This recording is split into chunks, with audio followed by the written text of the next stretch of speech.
Yes. Pleasant good evening to everybody watching. This is Marcia Weeks, and you are watching the Marcia Weeks show. It's guess what? It's 7 o'clock. It's Friday at 7 o'clock, and so we are on Sundays, Mondays, Wednesdays, and Fridays at 7. So it's Friday and it is 7 p.m. And we are on. We are live. We are live. And tonight, guys, you can see what's running at the bottom of my screen. Protest March when?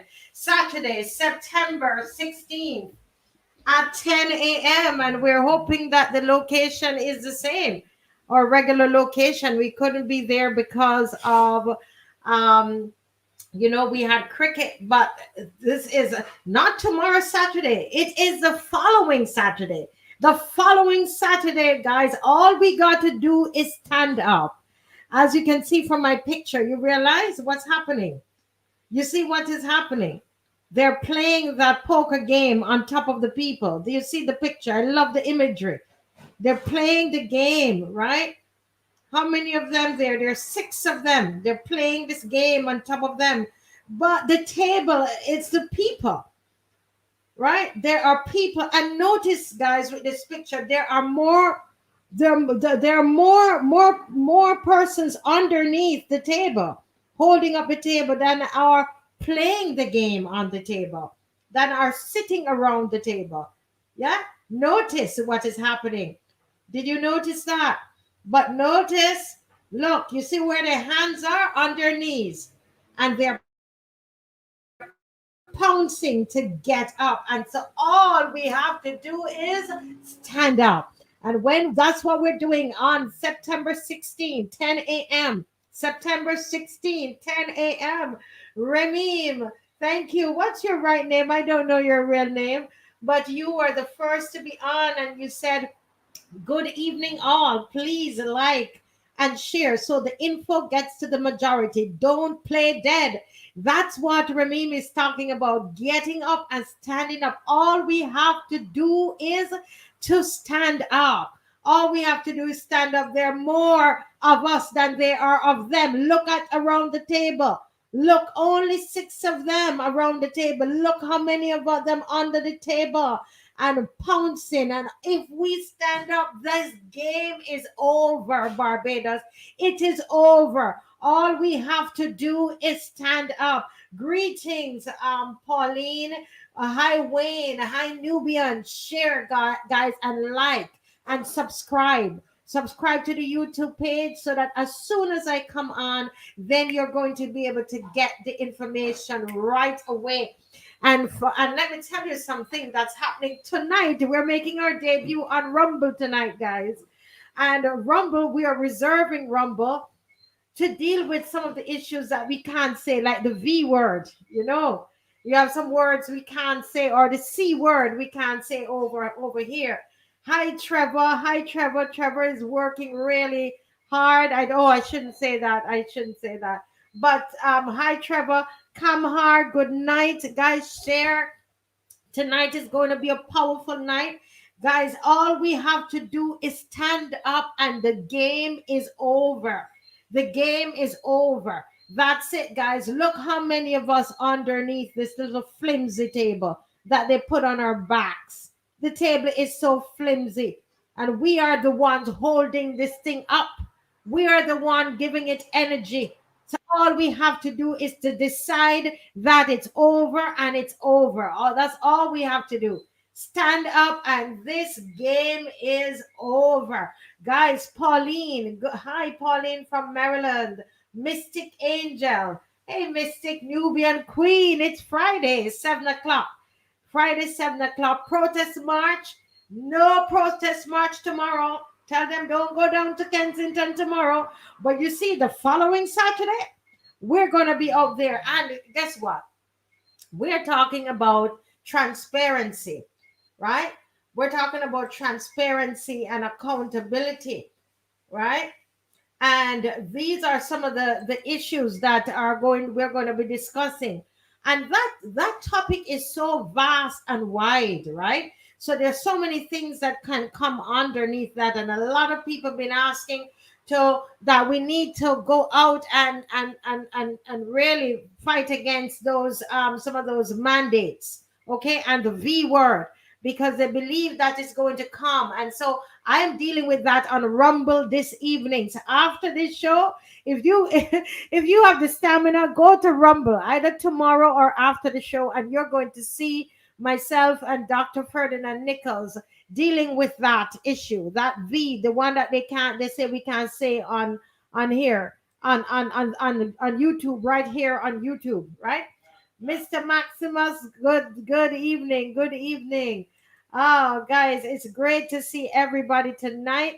Listen, we're up to 78, and we know that we're going to climb. So please share. I can see Mr.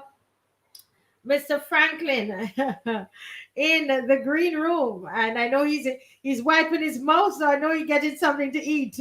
Make sure he has the strength before he comes on and telling all your business.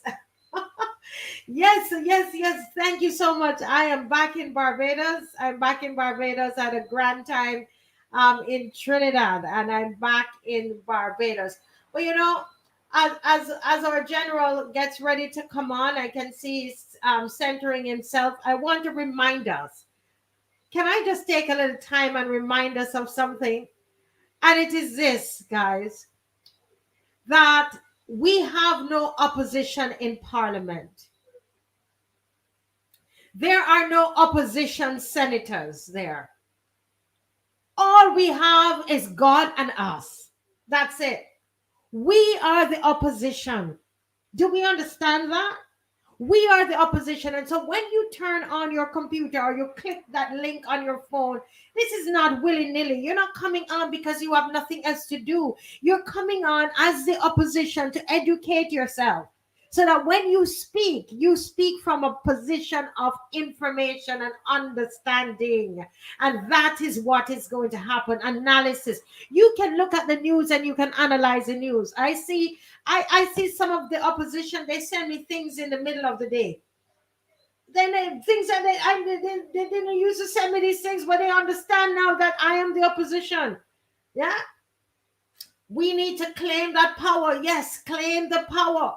They must claim their power immediately and often. And that is why we are going out again on September 16th, Saturday, and it's going to be 10 o'clock again. And this time around, listen, don't play with it. Everybody invite someone. If each of us, I wasn't at the march last time, but I made sure I invited 5 persons. And to invite 5 persons, it doesn't mean that I send, I share the thing 5 times. No, but I give them a personal invitation, whether it's a telephone call, a WhatsApp message. Hello, hi Dana, how you doing? Marcia here. You know, I'm not going to be at the march, but I would like for you to be at the march, and here are the reasons, and so on and so forth. And it's a really, oh yeah, and a couple of them went down. That's how you invite them. It's not just sitting and sending. Pick up the phone and call them. Some of you have a lot of emails in your you know, on in your Yahoo or Gmails or whatever, a lot of email addresses. Go ahead and send out an email blast. You are the opposition. I am the opposition. I am the opposition. I beat in my chest big. Listen, so I have to act like the opposition. We can't allow things to happen in the country and we don't speak out.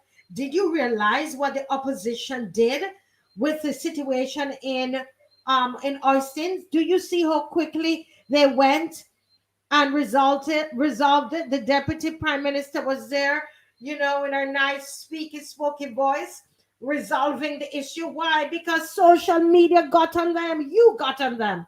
The opposition got on them. The people got on them. And don't you for 1 minute think that they're not listening to us. Don't you for 1 minute think that they're not afraid of this program. Don't you for 1 minute don't realize that when Caswell Franklyn opened his mouth either on this program or brass tacks, they're shivering in their shoes. Don't you for 1 minute believe it is not happening. Don't you for 1 minute think that they're not worried and say, I hope they don't go back out there again another week.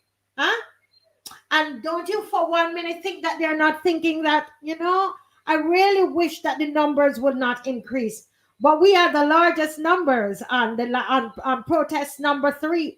We are now on protest number 4, and we will keep going. And it's going to be Saturday, September 16th, 2023, 10 a.m. People want us to include other issues in. So the child protection bill, we're going to talk about that tonight. That's going to be included in it as well, because listen, we're going to stand up for our children. We're going to stand up for our children. Yeah. Yes, Nigel. I know you were out there at the march, and you're going to make sure that you're there again. I know that you're going to be there. And it's so important for us to do these protests. And I want to go to just outline a few reasons why the protests are important. Number one, people realize that they are not alone. People realize that they are not alone. Do you realize that it's your fundamental human rights and democratic right to protest? Do you realize that? It is your fundamental human right and democratic right to protest. And when we protest, when you go out and you protest, it empowers people. It causes people to realize that they are not alone. They're not alone in this pension reform and the NIS reform. They realize, oh, but it's just not me alone. When we went out there about the children with the child protection bill, and people saw everybody, oh, I'm not crazy, I'm not alone. When Winston did the walk up about the V and the injections, we went out there, I was shocked. I said, whoa, we're not alone. There are other people who feel the same way. So that's what protests do. So come out on March the 16th at 10 o'clock. By protesting, we alter the agenda and start a debate. Do you see the debate that is happening in the country? Because we are protesting, people are putting out articles, people are putting out WhatsApp messages. There's a debate that is happening in the country. Read this NIS and pension because of the protest. I am telling you, because of the protest. That Sunday, we opened up this computer and came on, myself, Caswell, and Miss McLean, and a debate started in this country. We altered the agenda. Yes, and slowed down the process. Yes, they went ahead and they passed it in Parliament, and they passed it in the Senate. But I'm telling you, the debate is weighing on them. This march is causing the protest, causing the debate.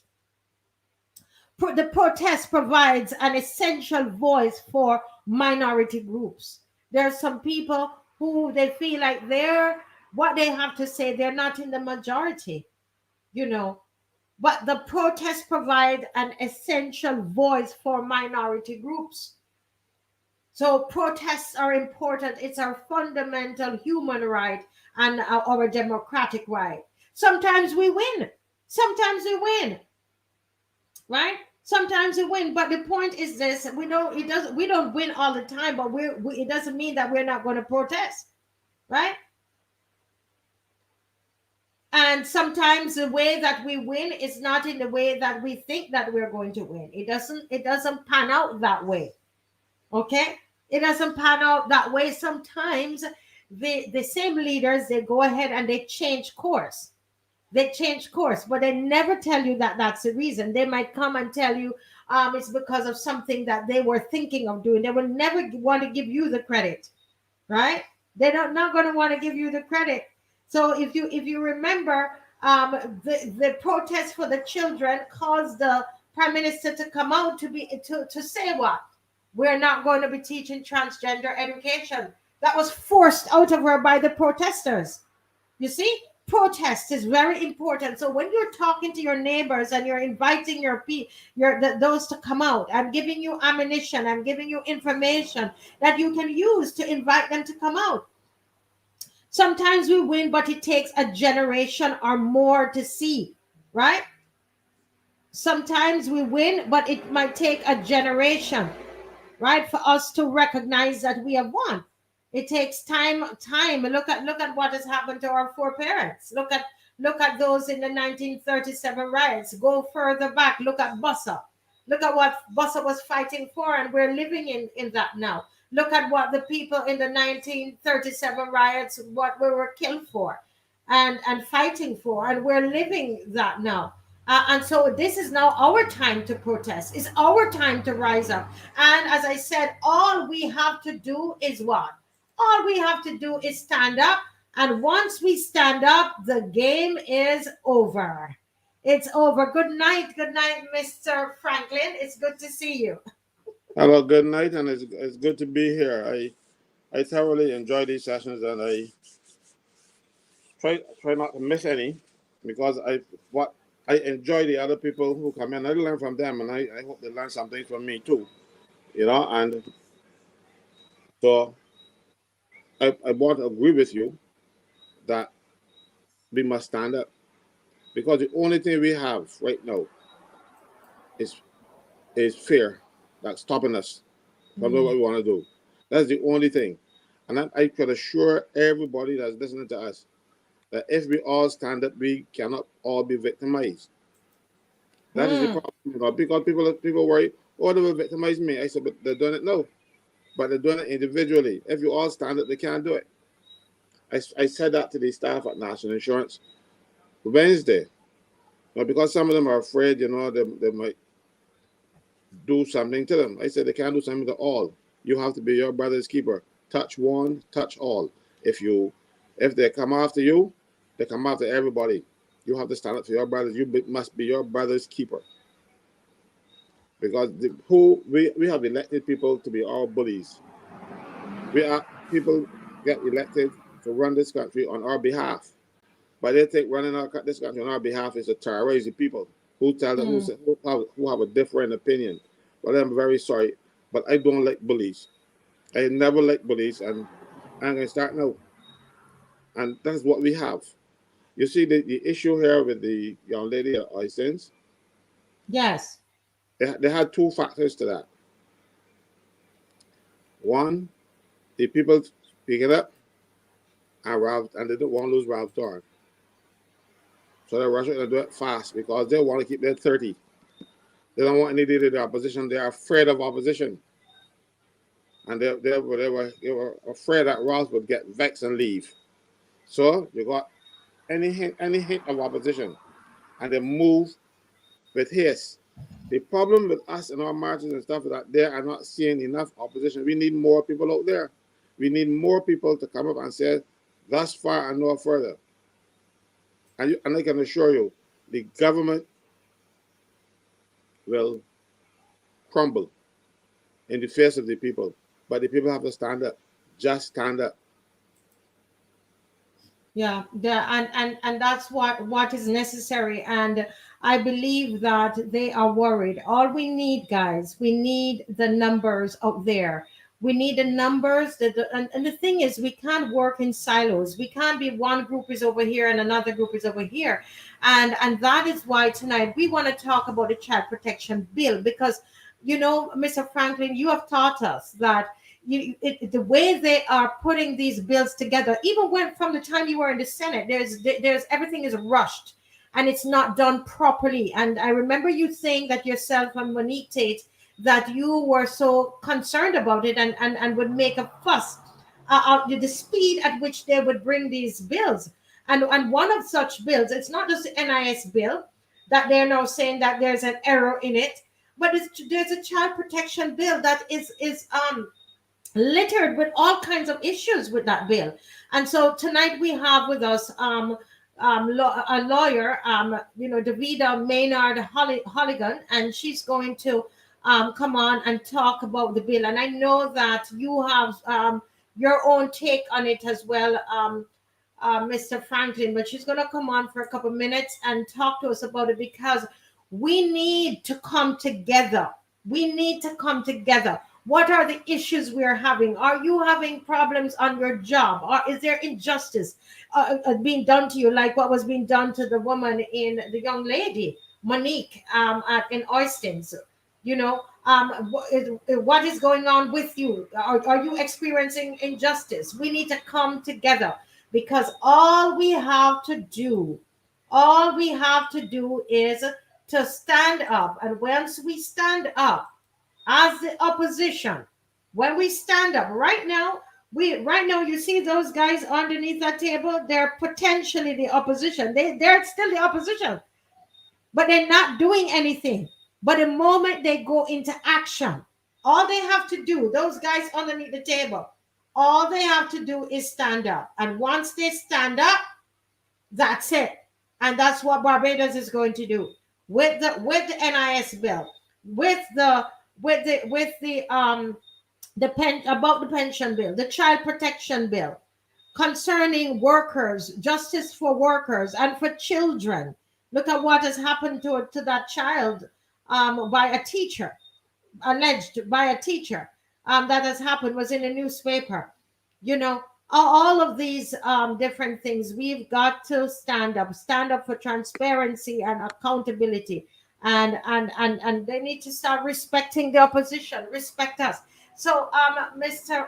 Franklyn, Marcia, yes, before go you ahead. say, you mentioned the teacher, I wanted to talk about, I know, for a couple of programs as well. Yes.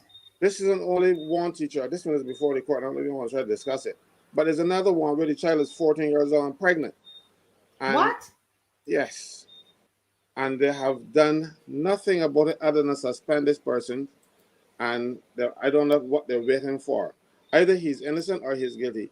If he is innocent, let him go back to work. If he is guilty, punish him. But we have a situation where the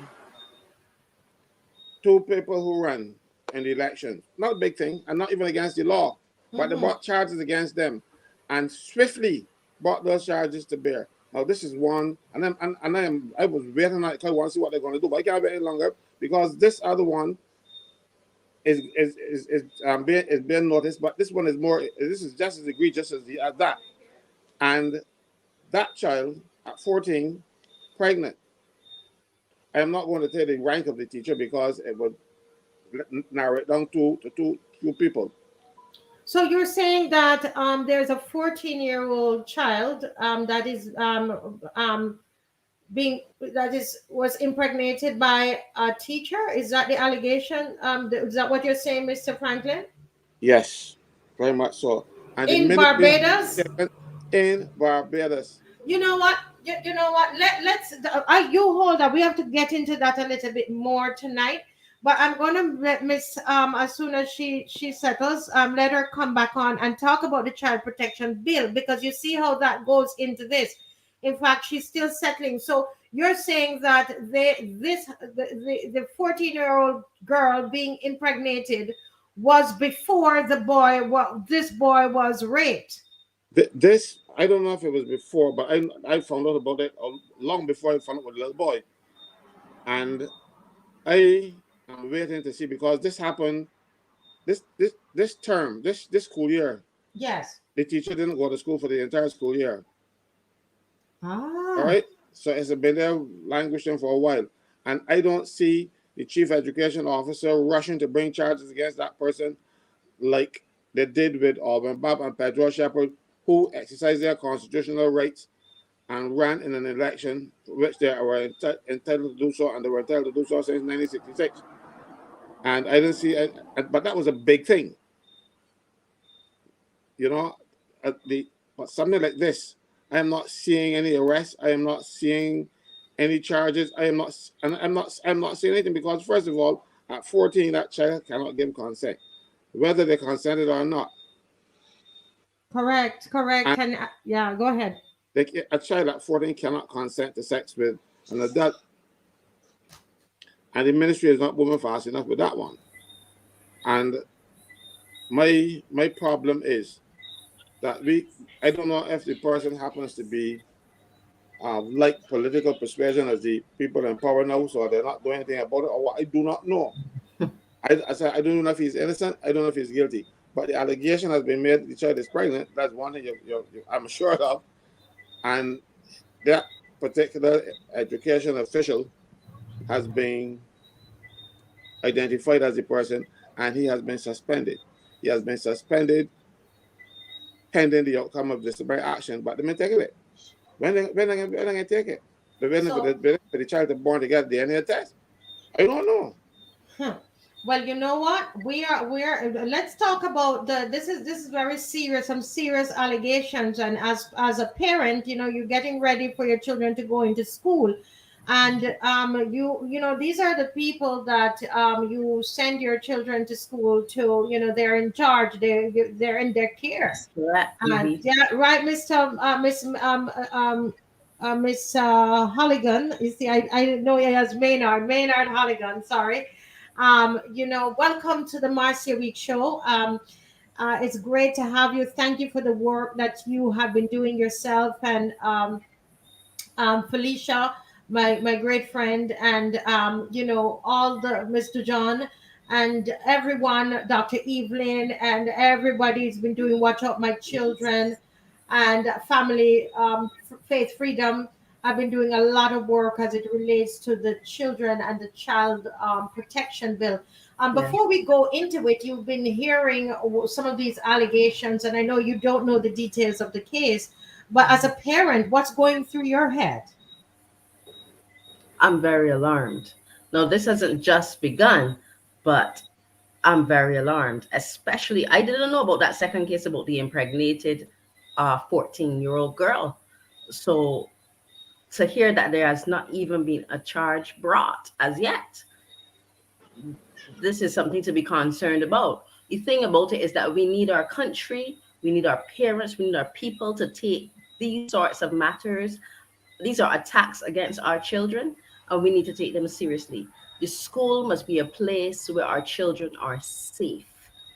And we need to be careful to ensure that our teachers, as best as possible, put certain checks and balances in place, a bit or more checks and balances in place, to ensure that our teachers are not going to molest our children.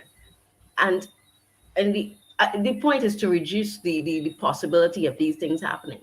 But if then something does happen, we must deal with it with some level of urgency, because we must send a clear tone, a clear message that this sort of thing is not to be entertained. Or not. What's going to happen is that we're going to be sending the opposite message. Yes. Which means persons will think they can get away with this sort of thing. It is not so serious. We can go around having sex with minors. And that's the beginning of worse things to come, because there is, as I don't know if many persons on here know, but there's a growing debate about pedophilia. The pedophiles have rebranded. They're now calling themselves minor attracted persons. And minor attracted persons. Explain that for me, please. Well, they are adult persons. So not and I'm not talking about, there is the adult where you are 18 years old. You have just passed that threshold. But these are not necessarily just past that threshold. These can be way past this threshold. The point of the matter is, these are adult persons who are saying we are attracted to minor children, even infant children. They're attracted to children, and they want it to be legalized. So we must make a firm stand against sex with children. Wow. This is very, very serious, because when we look at even I'm going to segue into the child protection bill. The child protection bill, my understanding, I'm a lay person. It seems to want to say to me as a parent that I need to trust the government with my children. So all of my rights, I need to turn them over to the government. But we have seen in Barbados where someone walked from off of the street, they said, and walked onto a government-run facility, which is a school. And the allegation is that a 12-year-old girl was raped in broad daylight with paid government officials there who are supposed to be watching over our children. But then what we see happened was that the perpetrator, I believed, it seemed as though, from what I read in the newspaper, that they are going to, they're taking them on the way of the law. Then I don't know if they're locked up. I don't know what the situation is, but we didn't even hear a word about any of the officials at that particular school. Nobody was held accountable that the public was aware of, let's put it that way, at that particular school. And I'm thinking that if that child was in my care at my school that I run, Praise Academy of Dance or Caribbean School of Arts and Business, and something like that happened on my watch, I would feel like I'm responsible. And I think that the authorities would But come you for even me, might be held responsible. and I should be held responsible. But look what has happened. This is a government entity that it occurred at, and I think it was Sir Frederick something Yes, School Smith, Frederick yes, Smith School, and nothing happened. We did not hear of anything in the public. Nothing. There were no disciplinary measures. Nothing put in place. But these children were in the care of the government at yes. that time. What does the Child Protection Bill say about that? It doesn't, well, to my mind, thinking on it now, it isn't speaking to that. The Child Protection Bill, okay. Now, the Child Protection Bill will speak to the perpetrator who came on the school and abused that child. Mm-hmm. As for those third parties, now they failed to intervene. Yes. What the question with them is which parties actually had a duty of care over that child? Mm-hmm. Because there was a falling down on some school authorities' part in terms of ensuring that no child comes to harm whilst on that compound. Mm-hmm. So there is the perpetrator of the sexual rape, that's one, but then Mm-hmm. there is the person who the school authority who failed, and it Yes. could be seen as the head teacher. I am not sure who exactly would be held accountable, but definitely when a child is upon the school compound, they are within the care or guardianship of, and it goes back to the head teacher. So Mm. there has been some neglect somewhere. Now, my question is, how did the person get onto the school compound? Because many Mm-hmm. schools, I don't know if all, but many schools have security guards. Mm. There you go again. They, they, Those they, are the. they- yes, we've gone through a decade now of sufficient troubles with schools that we have put some measures in place to keep children safe. And one of them is that we have security guards. We ensure that the walls and the fences around the schools, or at least we're supposed to ensure that the walls and the fences around the school are in good care. So even those questions as to where was the security officer, all of that comes into it in terms of finding out who's really responsible for allowing that person to come on the compound. Mm-hmm. But Mm-hmm. they would not be responsible for the rape itself. But there is some liability there. Liability that had, because you had the child was in your care. Now Exactly. as it relates, now let's dig into a bit to the Child Protection Bill. As it relates to the Yes. Child Protection Bill, in terms of the state, Hmm. okay, what are can the state be held liable for anything at all that happens to a child that is in their care? This is as it relates to the Child Protection Bill. Can you explain to us? Well, if my child is in the care of the state for whatever reason, like we had a situation at the school, they're in the care of the state. It might Hmm. be a case like the GIS situation, or whatever the reason is that the Hmm. child is in the care of the state. Well, Yes. can the state ever be held liable for abuse? Of course. Of course. Now there is, besides sexual abuse, there are about 7 different types of abuse outlined under the Child Protection Bill. There is Mhm. child labor, emotional abuse, financial, physical abuse, verbal abuse. So there are various types of abuse. And yes, of course, if there is some conduct or action by a teacher or some person who is an authority at the school that falls under one of those categories, then yes, we can under the same child protection bill, say bring up a point, okay, we need to prosecute here for this type of abuse. There's abuse, danger, harm, and neglect. Four different categories of wrong that have been outlined under the child protection bill. So Okay. yes, there are designated areas of care for children once removed from the parents' guardianship or authority, care and control, such as foster homes and so forth.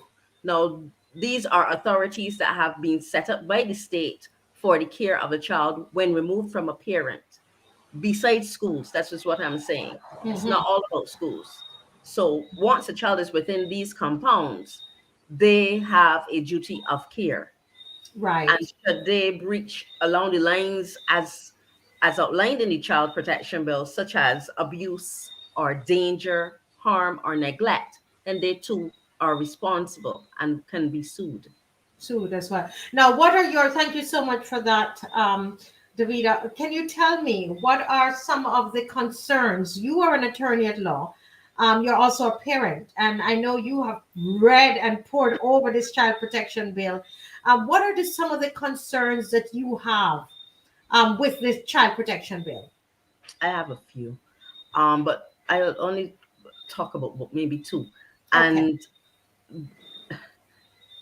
the first is the language of the bill. I find it is a bit wide, not a bit wide. It is too wide. It is too wide, and in some cases ambiguous. There are words which carry penalties. So, for instance, if you mistreat a child, there is the consequence of XYZ. If you cause harm to a child, and these consequences can be severe. These consequences can be the removal of children from your care. So there are, there are heavy And consequences. when and there is, we're talking here about parents. Yes, I am talking about About parents. parents, okay, Yes, because it's directly it's very heavy on parents, right? it is very Okay, heavy on parents. okay. So continue, please. Yeah. No, it must be heavy, but it must be balanced. You must protect the child, but you must ensure that you have not, one, surrendered the rights of parents and guardians, and what it seems to be is almost entirely under the idea of protection, because what then you've done is you've gone too far left. There must be parental rights. One thing that I have noticed is that they spell out all the types of abuses. Some of them are confusing in terms of the definitions and are overlapping and so forth. But they have a plethora of types of wrongs and abuse. But they do not spell out, or at least try to give framework to parental rights. So they just basically drop that in the bucket to say, yes, there is such a thing as parental rights, whatever those are. There's no depth to it. I find that to be a problem. Why do you find that to be? What is the danger of that to the Barbadian parent that is listening? There are almost 200 persons who are watching right now. Guys, please share the live. This is important. Your child is getting ready to go to school, and you need to be able to understand this. They're going to sign off on this bill very, very soon. So share up the live, okay? So what are the actual dangers to a parent that is watching? Okay. Well, here are some dangers. No. For instance, I mentioned before the word mistreats. That comes in the act. There's no definition given. It's just there. If you are found to mistreat a child, though, you could end up having a fine of $100,000 or imprisonment for up to 10 years. Hmm. So we So, really need for there to be a clear definition given to a word ah. such as mistreats. Right, What because is it is too mistreat? wide. What It's is far what too is wide. history? It's What far too wide. And then what it causes, it brings into question are what are my rights? What am I entitled to do as a parent, especially in terms of discipline? It so is you're far too yeah. wide. So you're saying because the punishment is so large, it's so huge. if you mistreat the child, it's 100,000, or you could go to jail. Yes, you can go to jail for You up to 10 years, not up 5 to 10 months, not years. 7. So Yeah. I mean, so every parent then It is is mistreat really or exposes to danger. There are two different categories that fall under that section, which they call cruelty to children. But the right. point is, once the court finds that there is any of the two of these, either the mistreatment or a danger posed to a child, there is the possibility that you can receive such a lofty fine of $100,000 or imprisonment. So hold on. We need to stop there, guys. I want to hear from those who are watching. What are your thoughts about that? Because obviously, I'm a child advocate. I'm not here trying to say that to cover for parents who are treating their children terribly and exposing them to wrongs, etc. But don't you believe that there should be some definition of what mistreat is? And the reason for this is that we would have seen Davida, internationally, where mistreat could mean, or abuse of a child could mean, that you decide that you're going to take your child to church and teach them about the Bible. Exactly. You are Because correct. yeah, I have seen where they say that is mistreating, and that is abusing the child. Allow me to interject. Yes, go Allow me ahead. to interject here. Now, at section 5 of our act, our bill, sorry, that may become the act, it says that a child is in need of care where they are exposed to danger. Now, danger is one of the grounds that falls under that cruelty to children that can lead to one being penalized for $100,000 or 10 years in prison. And this danger is defined to include morals. Really? Yes. Explain. Hold a minute. Caswell, I have to bring Caswell into this. Think about this, but go ahead. Explain for me. So you're saying the danger. People, I want you to listen, because sometimes we will cling on to the salacious things on the show, etc. But this is a crucial thing this woman is talking about this evening, and it's going to come and bite a lot of us in our tails, if we don't listen. Talk again, miss. Talk again. Open up your mouth, miss Thing, and talk. Before Tell she us does again. before she does, I wanted to also explain what is financial abuse, because let's say a person who is a father who, for some reason, does not support his child, either because he can't do it, but when you go before court, the magistrate determines that you're the father and you have to pay this child support. If you don't pay that child support, can that be treated as financial abuse? And if that's financial abuse, could you spend 10 years? Those are the things that was one of the things. That's right. Serious. That's one thing, because I think it can scare a lot of things other fathers know. Because what happens now is that they go before the court finds them, they don't pay, and then after a while they get confined to prison for 42 days, and then they start another session all over again, they get another 42 days, not realizing that they still owe the money. But it now under this, if it's what I'm reading correctly, that could be termed financial abuse, and also then ask the person to spend a little bit more time than 42 days. That's a whole nother thing. This is why it is so unclear, and why on Saturday, when we go out to September 16th, this is one of the things that we are talking about. We're going to be marching about this bill, that yes, we want a child protection bill, but not in its current form. Parents, I remember this day, September the 8th. I am telling you on the show, all of us, we're here. Davida is here. Mr. Franklyn is here, and we're saying to you, if it goes through in its current form, we are going to cry.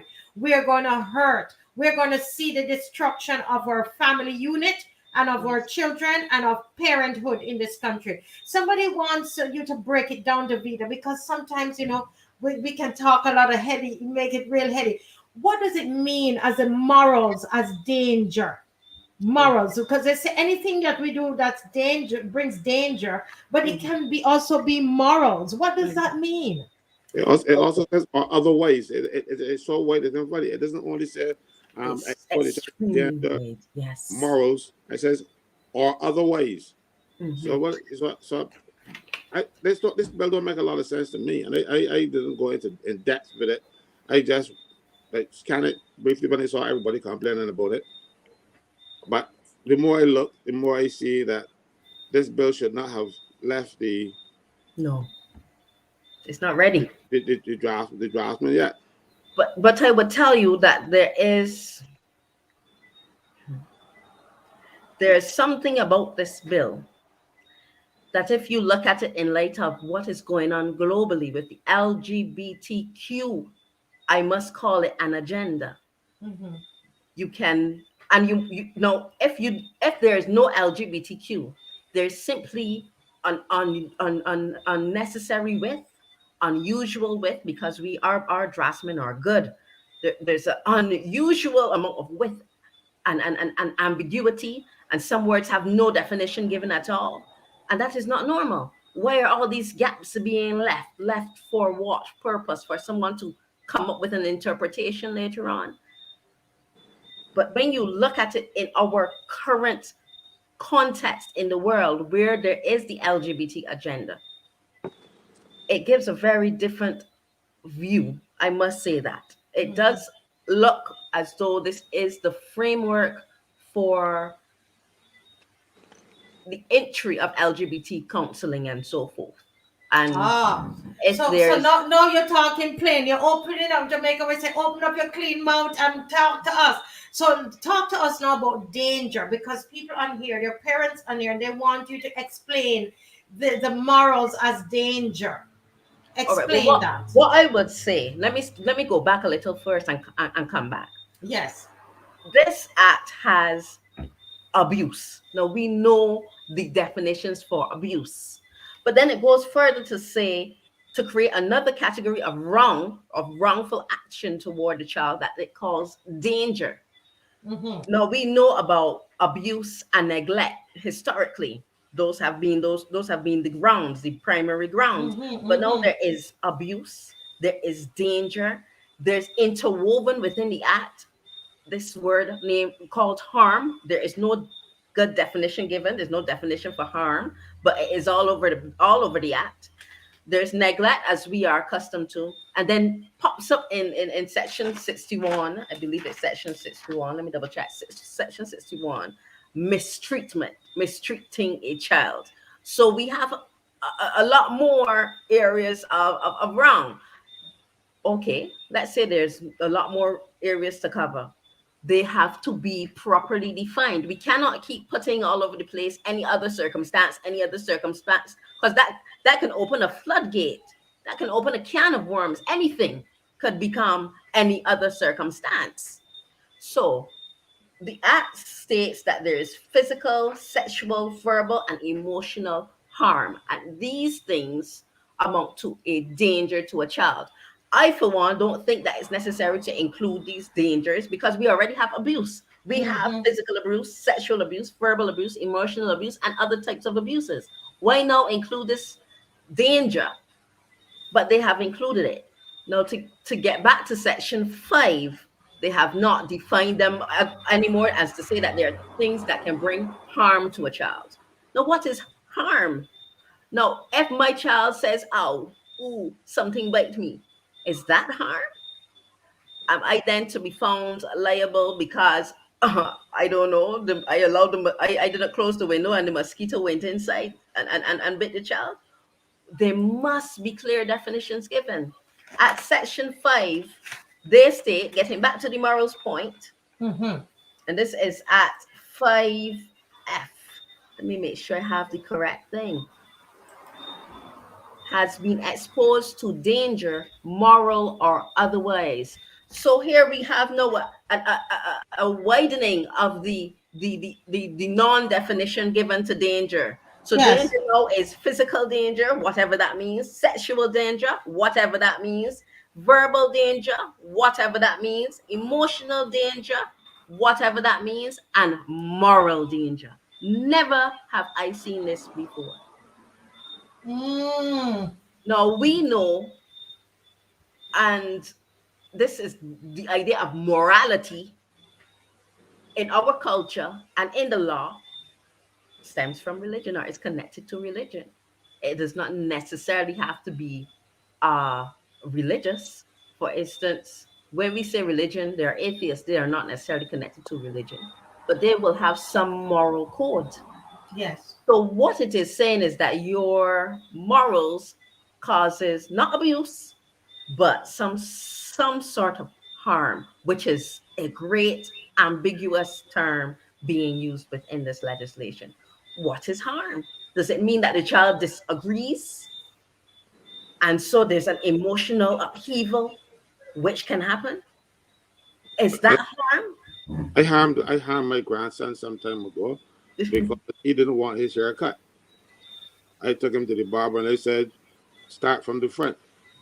And so I when I read this, I remember and I said, Lord, I gotta go to jail for that. Oh, yes. Well, he boy didn't want his hair cut. So Well, you may not have gone to jail, I but you may laughed. have been seen as someone who they have to then cause a review and send in someone from the The department authority. to have an assessment to see whether you are indeed unfit to be a guardian of that child. So you may not go to jail, but they may decide to send in an authority. And then you are going to have to go through counseling to do what? To rethink something as simple as to send your grandson to the barber when he does not want to go.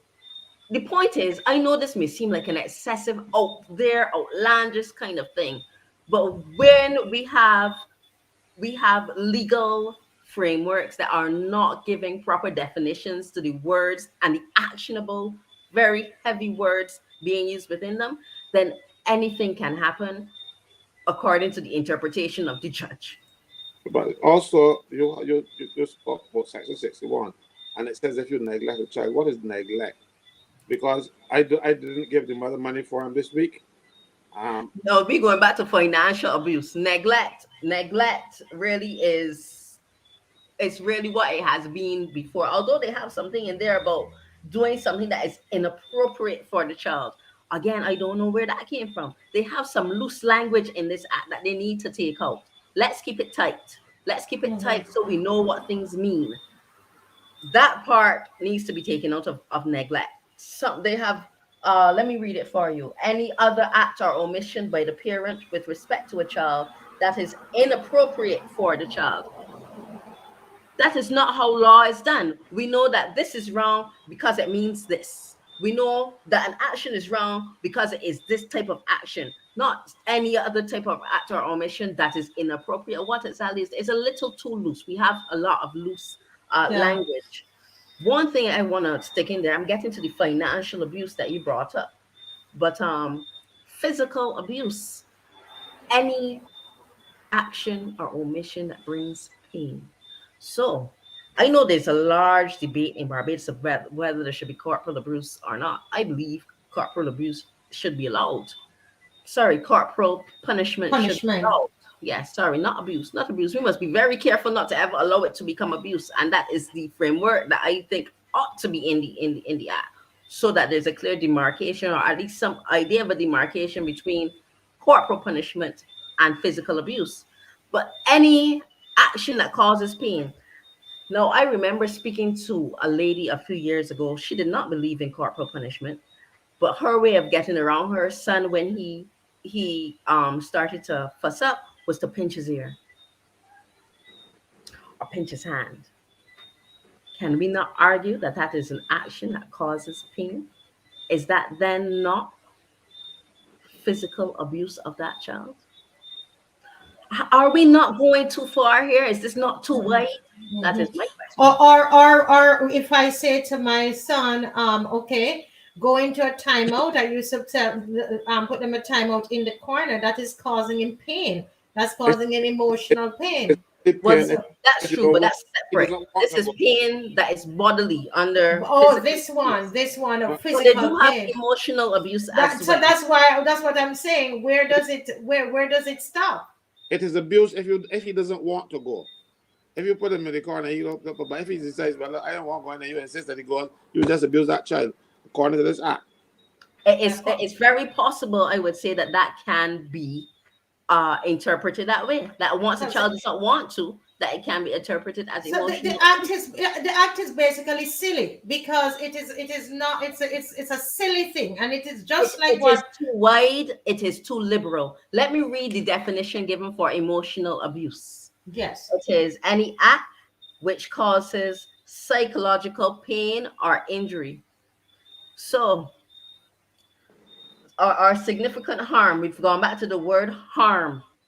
So, it's any act which causes psychological pain or injury or significant harm to the welfare or development of the child. And I have taken up the more salient significant points in that definition and summarized it. But that is it.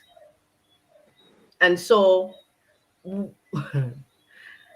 I believe that we need to be careful with this emotional abuse because, again, who confirms psychological pain? What is the test there? Is it that we are actually going to a professional? Is it that the child cries and says, "You won't let me do what I want, and I feel hurt"? Mhm. What is then, you understand, what is the psychological Yeah, injury? yeah.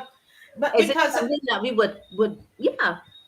you know what, I've done quite a lot of reading on what is happening internationally, and this listening to you, that's why I'm just listening. I heard Dujon, and then I'm hearing you again, and I've read it myself, and I'm still saying, why is it that that so many other lawyers, they look at this and say there's nothing wrong with it?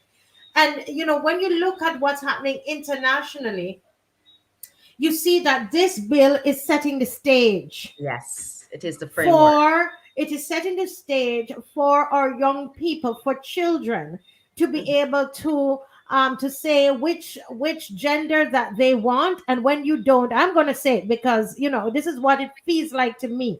I'm That's not what's a happening. lawyer, but listening to the lawyer here, listening to Dujon, Felicia Dujon, listening and reading the act several times for myself, the bill, I'm sorry, it's not yet an act, the bill several times for myself, it makes me feel that there is something sinister is happening. We need some transparency here. Are we being prepared? Yes.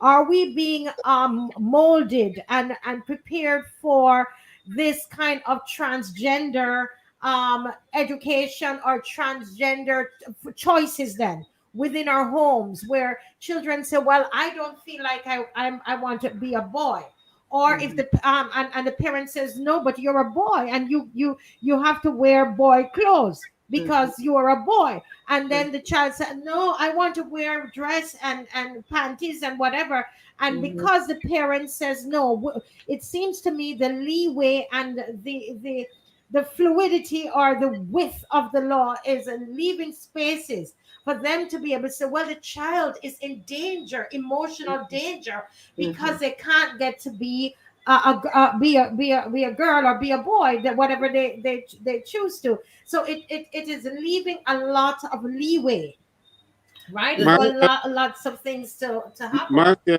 you must go back and understand that this is not the beginning of what's happening here. This is the middle stage. Mhm. You remember the computer test, Misuse. the computer tests that they Must test. them the children in these schools, and the children went and do this test, and they ask them if you were a boy, if you prefer to be a girl, and if you were a girl, you prefer to be a boy, and what are your living conditions and things. That I said, I told people, I've written about it, I've said that was a recruiting tool to find out which children are vulnerable, and because I've done so many surveys in my time, I can't tell you how many I've done. I've done them all over. I've done them in Europe, I've done them in the States, I've done them in England, I've done them here, and none have ever asked me to put my name. Wow. This one, the children were asked to put their names, so you can then find out which girl wants to be a boy, which boy wants to be a girl, and if their living conditions are not good, because they asked you about those two in the survey, then you know have all the elements you need that you can take that guy down the path you want to take him. He's not happy at home. You want to be a girl, you want to be a boy, and you know where he live. So this was a recruiting tool. Yes, I'm very serious. I'm And laughing, now, but Very you're possible. now you see this act. it's true. So this act, that test, that computer test, as they call it, because it wasn't a computer anyway. And know this, that is paving the way. That was the forerunner. That was the John the Baptist. to this bill. You know, you come, you set the stage, you find out who are the people that we can influence, and now you're going to start giving It's very suggestions. possible. It's very possible. Now they provide for a range of counseling, and we know overseas there's lots of in school and otherwise LGBTQ counseling, range of counseling within the bill. And let me, because you pointed it out, if it is that they have been shortlisting persons, one area I am very concerned about is unfit parent. The new criteria, which is very, very wide. So it is under, again, section 5 of the bill. It is section 5. Let me go directly to it so I can read it for you. Tell us, we have the bill, so we probably could put up, if you tell us what is section 5 and then the Section letter 5 1B. section So 5 1B. So if we have that and we can put 1B. it on the screen. Yeah. Section 5 1B. Guys, if you, this is a good time. Parents, I'm asking you, grandparents, aunties, uncles, do not neglect this show. Not be, you know, it's not salacious. It doesn't have, you know, we're going to talk about the teacher later on, the alleged teacher who with the 15-year-old girl. We're going to talk about that. But this is very, very important, guys. This is really important. This could change our family life. It could change so many things within our society. If it's passed, it will. It's passed, it will, because it is wide. Okay, go ahead. It's right here on the screen. So you're at 5. Is this a section? Section 5 1B, child in need of care and protection. So let's go to subsection B. Does the child is in need of care and protection where the child does not have a parent who is fit? In other words, if the parent is now unfit and the parent is unfit to exercise care and guardianship owing to 1, this we can understand, mental or bodily disease. 2, infirmity or other incapacity. We can understand incapacity and bodily diseases to some degree. There's some The circumstance. in some circumstances, yes, because not every person who is disabled is unfit. But then they go to 3, any other circumstances providing for his upbringing, and there is no available person or persons capable, fit, or willing to undertake the care of such child. Now, I don't know. Let me go first to the Universal Declaration of Human Rights. The Declaration of Human Rights has recently, well, not that recently, but it has included in it the word sexual orientation. Now, don't run and think this is just Christian. Not only Christians may have a problem with that word being included in there, but to come back to section 5, no, any other circumstances. Let's say there's a parent and his or her child says they want to be transitioned to the other sex. And they disagree. So they are unwilling to comply, to go along with whatever teaching, or if they want to go to counseling, they're not taking them to the counseling. They're not going along with any transitioning of their child. Based on this, that parent can be found to be an unfit parent because it is the child's human right, according to the Declaration of Human Rights, to choose as a human being their sexual orientation. You must understand that the act, had it not been that by part 3, section 3, one of the first things we do is say that we want to be in line with the Universal Declaration of Human Rights. That is one of the purposes of the act.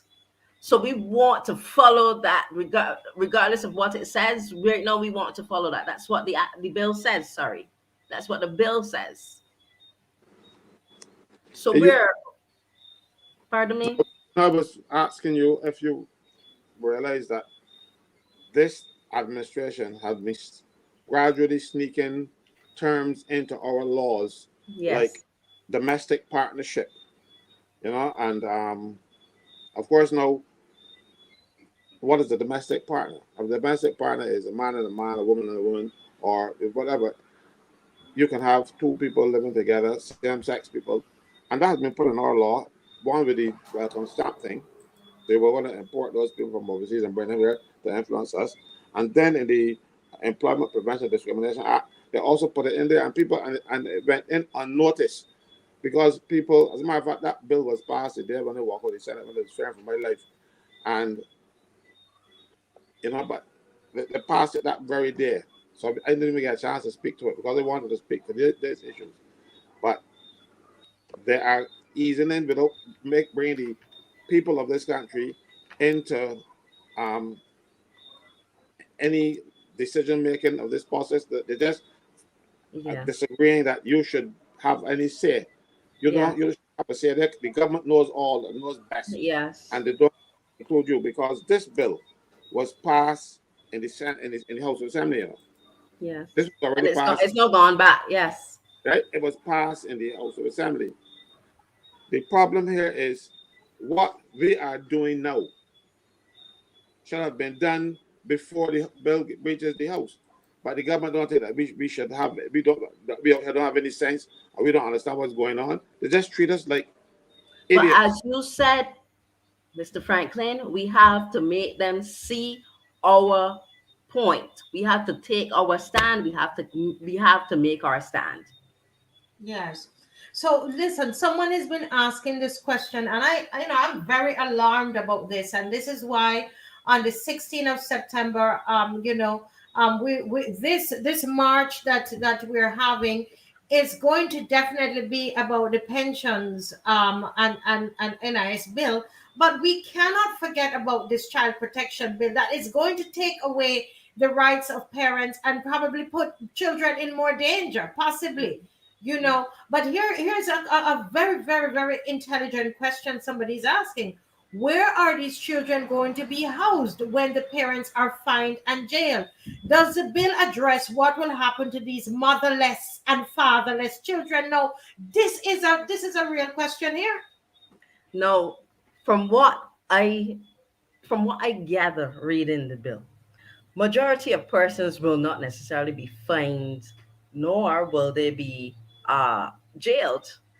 The bill creates a circumstance where they can remove the child from your care, put them in statutory or what we say government care, and you are going to pay the maintenance. You are going to pay. So you don't want the child to transition. We're taking the child from you. We're sending them to transitioning, and your salary is going when you to say transition. So let's remember when we are on this program, there's people from all different walks of life. When you say transition, could mean dead. I mean, so when you sexually transitioned from one sex, male or female, to the opposite sex.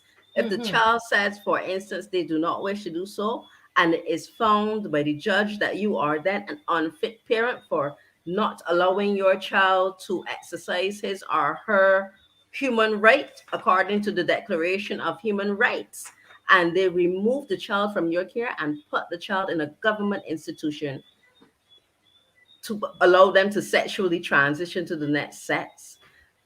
They may not fine you, they may not imprison you. That may be done in some circumstances, not in all, but they will ensure you are paying the maintenance and upkeep of that child. That is provided for in the bill. In the bill, and the child is removed from the home and in a state. So it doesn't matter if you don't, if the child is not in your care, you are still financing it. Oh my goodness! So basically, the child, as somebody said, will belong to the state then. Not belong to the child state. will be in the care of in the guardianship or care and custody of the state. In terms of, they can bring an order against you, and for you to pay maintenance toward that child. So you don't escape because the child has been removed and your opinion is swept away. The fact that you disagree with this is against your religious belief, your moral code, whatever it may be, it matters not according to this bill. Someone here is saying it's disgusting, Emerson Bob, to see how this Barbados government seems to be leading the way in the region. in the region for this LGBTQ agenda. They are following the USA, UK, and Europe to hell. This is his opinion, right? I mean, when you talk about state in the state care and children in state care, I get so nervous about that, you know, Mr. Franklyn, because I remember using this same show was used as one of those at that time to really push against GIS and what they were doing to the children down there, those kids were in state care. So I don't understand what would be so different that we would be so accommodating and accepting of the government once again taking children and putting them in state care. Do we have that confidence that they're going to take care of these children? Go ahead, No, Mr. Franklyn. I do not have any confidence the government doing anything right. I remember with the CMJS problem, I was involved. A young lady came to see me, and she said that she was a maid at the government industrial school, the one with the little girls. And two senior officers of that school were beating that child mercilessly. And then one of them put the foot in the child's stomach and took the other foot off the ground. And the maid spoke to them after the thing, because the maid said that she was also a child at Somerville when she grew up. So it bothered her, you know, because this was she was a delinquent child back then. She's changed, she come around. And they said to her, know your job description. And she then got moved. She wrote to the chief personnel officer, about the director general of public service, to call them now. But she got dismissed for just pointing out that what these people were doing to that child was wrong. They told her, you will never work here. Mind you, she came to me because the children's advocate, the United Nations children's advocate, told her, go and see me. When that same children's advocate should have been standing up there and fighting for that child. You know, but you get these little cushy jobs and the United Nations pay you to live in your own house, and you would send somebody to me when you are a better place. That woman, she subsequently, Marsha Hines Lane, I think, got a job for her or something else, because they wouldn't place her back in the public service because she dare stand up. Our child abuse and our child neglect is historical. People will tell you about a certain person in Barbados who used to go into the Nightingale home and impregnate the children down there. I understand that might soon make him a national hero, but never know. What? Yeah, this goes back when I was a child. These things used to happen, and of course he was a big man in society, so nobody wanted to. Nobody could question him, and he got children. He had a lot of children all about the place. Enough children. And they're trying to make. Oh, I don't know who that could be trying to make them a national hero. Well, they were looking to make a park for him, and the people stuff against it because they were actually taking off a piece of Harrison College land, the Ministry of Agriculture seed store place, and a piece of Queen's Park, and make a park. That actually had a site visit to do it. I don't know what happened because I knew of the site visit because people called me and complained, and they didn't want to lose any land from Harrison College, so the people called me. But they were actually preparing to make a park.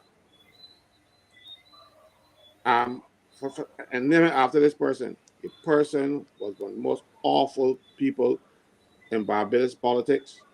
He gave people a few handouts in the park and stuff, and people thought he was great. It wasn't his money; it was the money that the government of England to give to Barbados, and he made a reputation on it. But then he went into the children's home, Nightingale home, and had relations with those children. Barbados does not have a good history of children in state care, or about there's a state, but it was always state, you know, being treated well.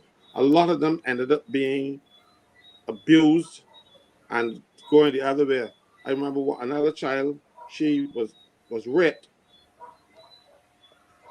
and she didn't know what to do, and she went wandering, you know, and in the gully, sitting down and staring over the edge of the gully, just looking out there at the sky, and she ended up in Somerville. Thank God her mother fought for her. She came to see me in the back then, and we fought. And mind you, she's out of the country now. She's well adjusted now after some psychological thing. But they actually put her in Dodge. It's Somerville at the time. And that's when Somerville was transitioning. When they had something like the Defense Force and all kinds of stuff. That child was raped by the officer who was handling her case. Her child was arrested in the States for shoplifting, so she had to get. So she sent the child, our local child, before the court for wandering. She got locked up, and she went over to the States to take care of her own child, and that child suffered. I don't trust anybody in Barbados right now because what they do, the child care board, they put anybody on the board who with political leanings, Mm. and not necessarily people with skills or care or know anything about child health, child welfare, child anything. They because like any other board, they put their yardfuls on it. So I don't trust this government or any government of Barbados to want to tell me how to be a parent. Yeah. They don't have a good track record. Mhm. Uh, When they you, have children in care, the children end up being abused. A lot of our children who were in state care graduate to Glenderry and now Dodge prison because they don't really put things. You beat them, you mistreat them. But this agenda is not only local, no. This is because we want to fit in with the people in the state. We want to be able to say that we have LGBTQ things so we can get financial aid and financial assistance from people. This is like prostitution. This is like prostituting our children and prostituting our country because we will get money from overseas. It is like when they give us that little joke that we can talk about here. Um, Biden, I saw him on TV myself saying, if 70% of the people got it, then they would be giving money to the country. They had a fund for it, and we bent out. Remember, we had a mission to get 70% of the people jobs. Yes. Remember that? So this is like prostituting, and our government would do, I believe, would do anything to get hands on some money. yeah. Even this. This is so sad. Miss Maynard Holligan, someone is saying here they will not care for these children. They have shown repeatedly, and the government is consistent that they do not have a pulse on the needs of our kids. They cannot. She goes on to say they cannot even handle or abuse children. And I do some work with children, and I know that is a fact. It is a fact. So when I read as a layperson, went through the bill, that is what was very stark to me. I'm wondering how are they going to be able to truly handle the deal with the children in state care. All right. You Well, know. this is what I would say.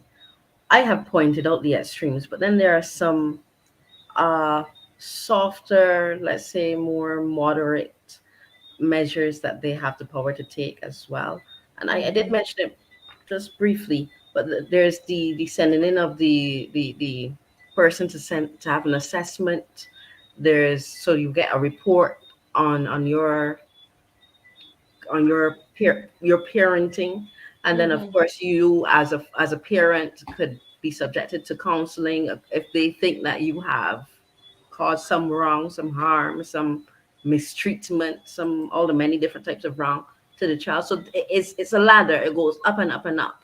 Mhm. um but it's interesting that as a nation, we have failed so greatly to take care of our children who have been removed from parental care. And yet, this act is ready, it's got a large portion to spell out when you're removed how it's going to go and to penalize parents by taking away, by fining, by it's interesting.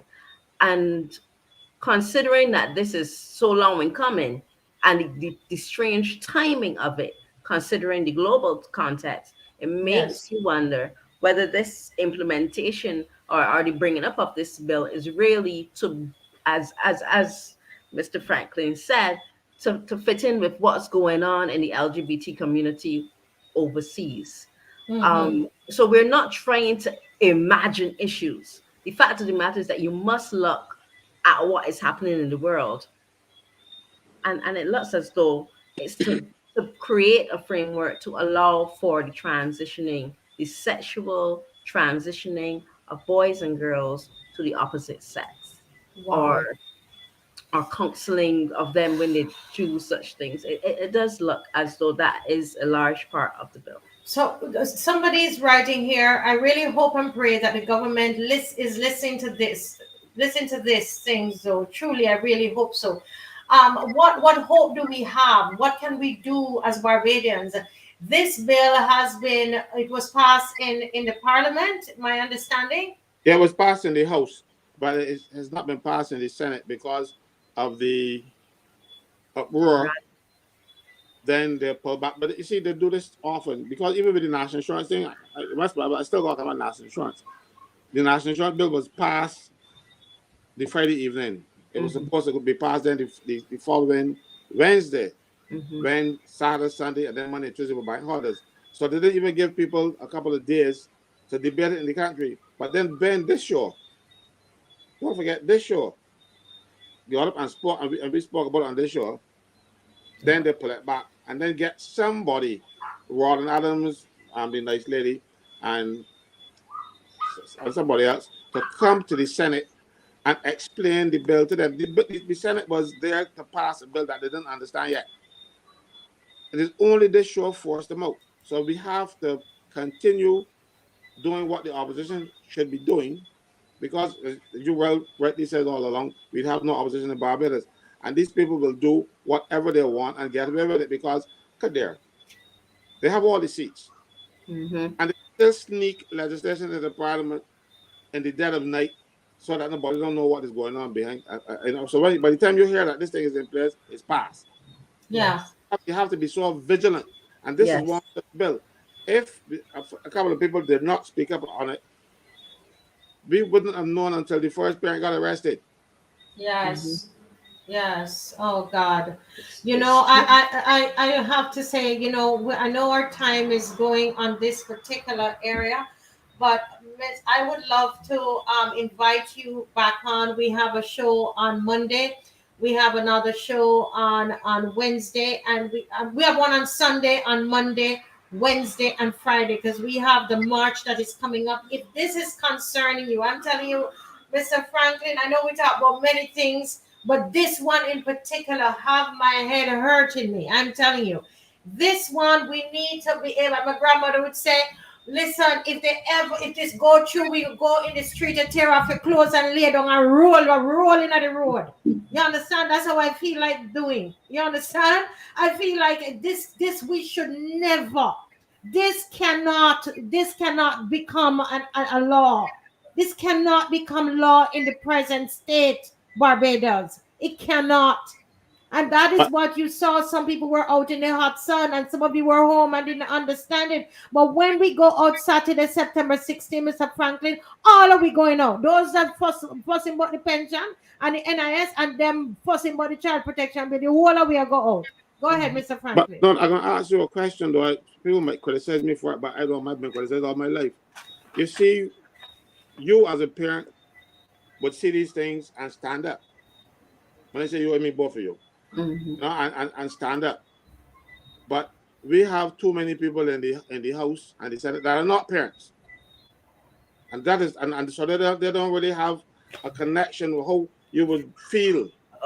But you may not be a parent. You may be a grandparent. You may be a godparent, an aunt, an uncle. No, a parent. I'm talking about none of them are parents in the sense that none of them have actually gone there and go in the hospital and say a push. So they don't understand, or they don't have that kind of connection to a child. They might pretend that they know. They don't really know. And so they want to come and make rules and laws for people because somebody tell them to do so. Now, I'm sure if there were parents, somebody would they said, oh, nobody can do that to my child. You see, that is the problem. We have too many of them that can't say that. Not my child. Well, that is the problem. Yeah. And criticize me if you like. I don't mind, but I will say we need people who can empathize with parents. They don't have that parental feeling, you know, so they can't think. You know, when my children were small and they had cold or anything like that, I'm up the whole night there, so over them can't sleep because they don't know what happened to my child. They don't have that experience,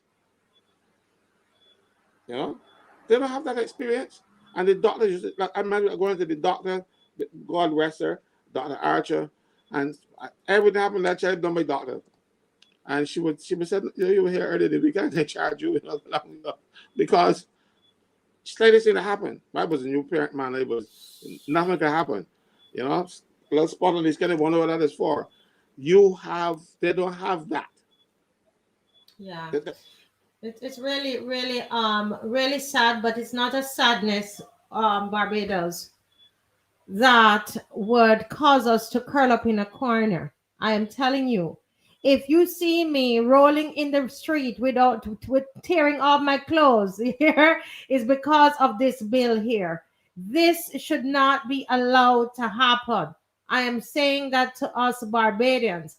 Come out on Saturday, September 6th. Put on your clothes now. Put on your clothes and call the neighbors and you people in the church, because it don't spell out the Bible inside the protection bill, you can't come out. What's wrong with you all? This is crazy. We cannot allow this to go in the state that it is. It cannot go. Marcia, I am so disappointed in the church. It ain't funny. You know, they sit down and they want to be friends of all and satellites and none. You know, so the government. That does borrows all things, so I just using I it. know, I know. They want to. I think I must interject. I think there are many persons in the church who are unaware. There are some who are aware and they fit into the category as you explained, but there are a lot of people who are so busy with the responsibility and the urgency and the Facebook and the this of life that they do not know what is happening. And I want to put it out there, pastors, if you need me to come and speak to your congregation, call me. I'm going to come. I'm going to speak to your congregations. I'm going to let them know what's going on in this bill, because people must know. They must be activated. I want to embarrass them into action, because I remember when we had the lockdown and if you had all these restrictions. You have a church that the size of People's Cathedral, the St. Michael's Cathedral, the one at by hall there, what's it called? Can't remember the name though. You know I'm not a church fellow since I can't remember the church name. But those churches could have only held 10 people. But a minibus could have hold 15. And the church just complied. They saw nothing wrong, they didn't speak up. And if you look at some of those same churches that were big enough to put 10 minibuses inside. So if you drive the minibus inside, with the people in them, you could have preached to 100 people. But when you have the church in the church, only 10 people can be sitting in the church. And I asked them at the meeting, why is it tell me something? What is wrong with you? Why are you going to stand up? You know, this seems as though you want people to be aware from God. If especially now when we're going through all these trials, you want that kind of moral and religious support. You don't want to take that away from them. You shut them up in the house. They can't go to church. But you could get 15 people in the minibus. And then got no minibus that is as big as a church. Well, again, I don't want to. There are persons who are simply complicit, and I mean pastors and church leaders. But then there are persons who, one, do not know, and then there's a second category of persons who may know, but they have taken this position of not of just knowing and just disagreeing. I want to say to those persons, it is not enough for you to disagree. You need to show your disagreement. You need to come out. You need to march. You need to take a visible stand. It is not enough at this time to sit in the church and talk about this is an evil thing, or this is a bad thing, or this is sad that this is happening to Barbados, it is insufficient. It shall bring no change of any positive nature to this nation for you to sit amongst yourselves and talk. You need to get up, you need to march, and you need to take a stand. This is the hour. That is my earnest call. There is no harm in a congregation marching. You know, they can come on a march too. It is not a sin.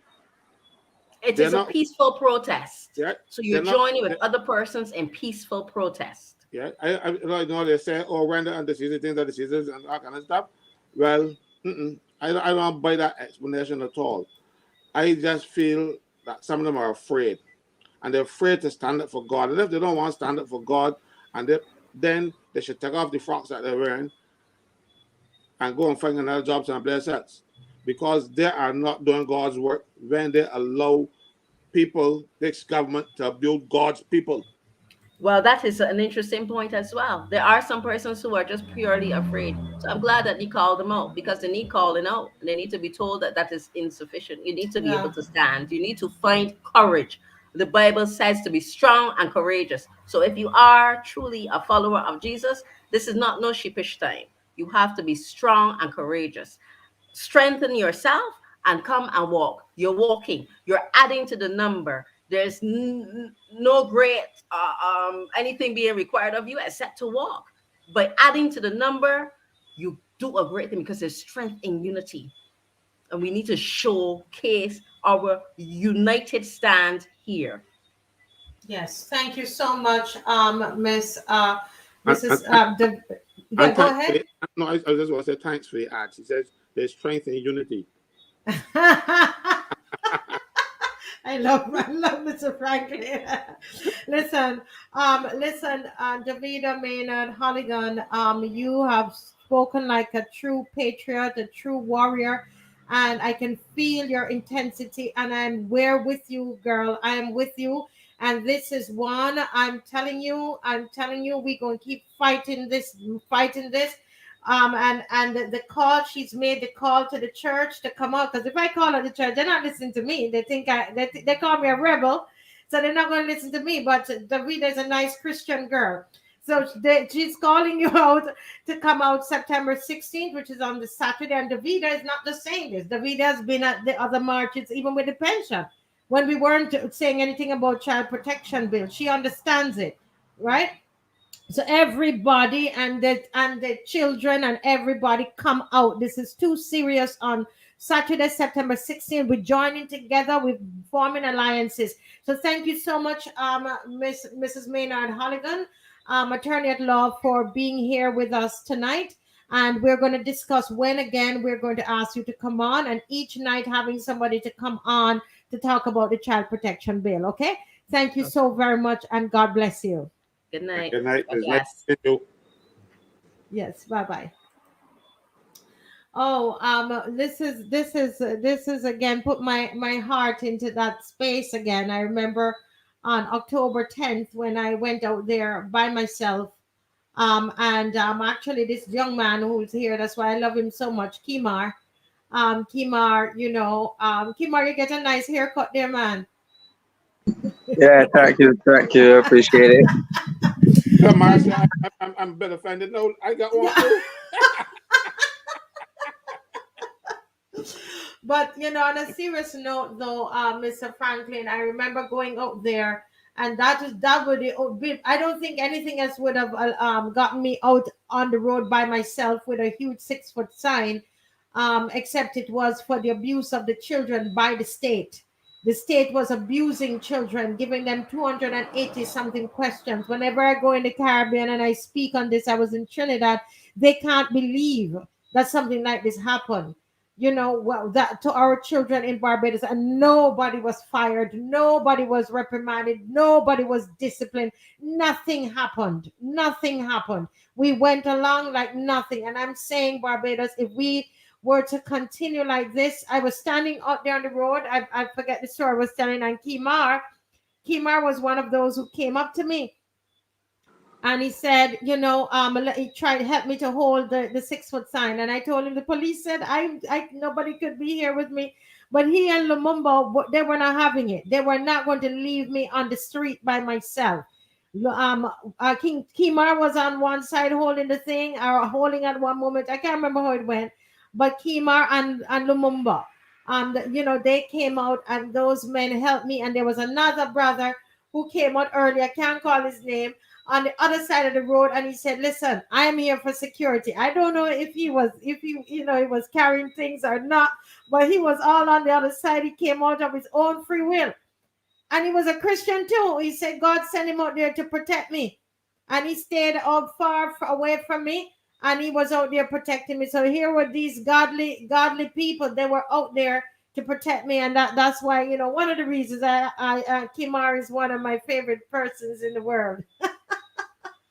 But you too, Mr. Franklyn. Mr. Franklyn gonna get vexed now. All right. Oh, Mr. Franklyn is so funny.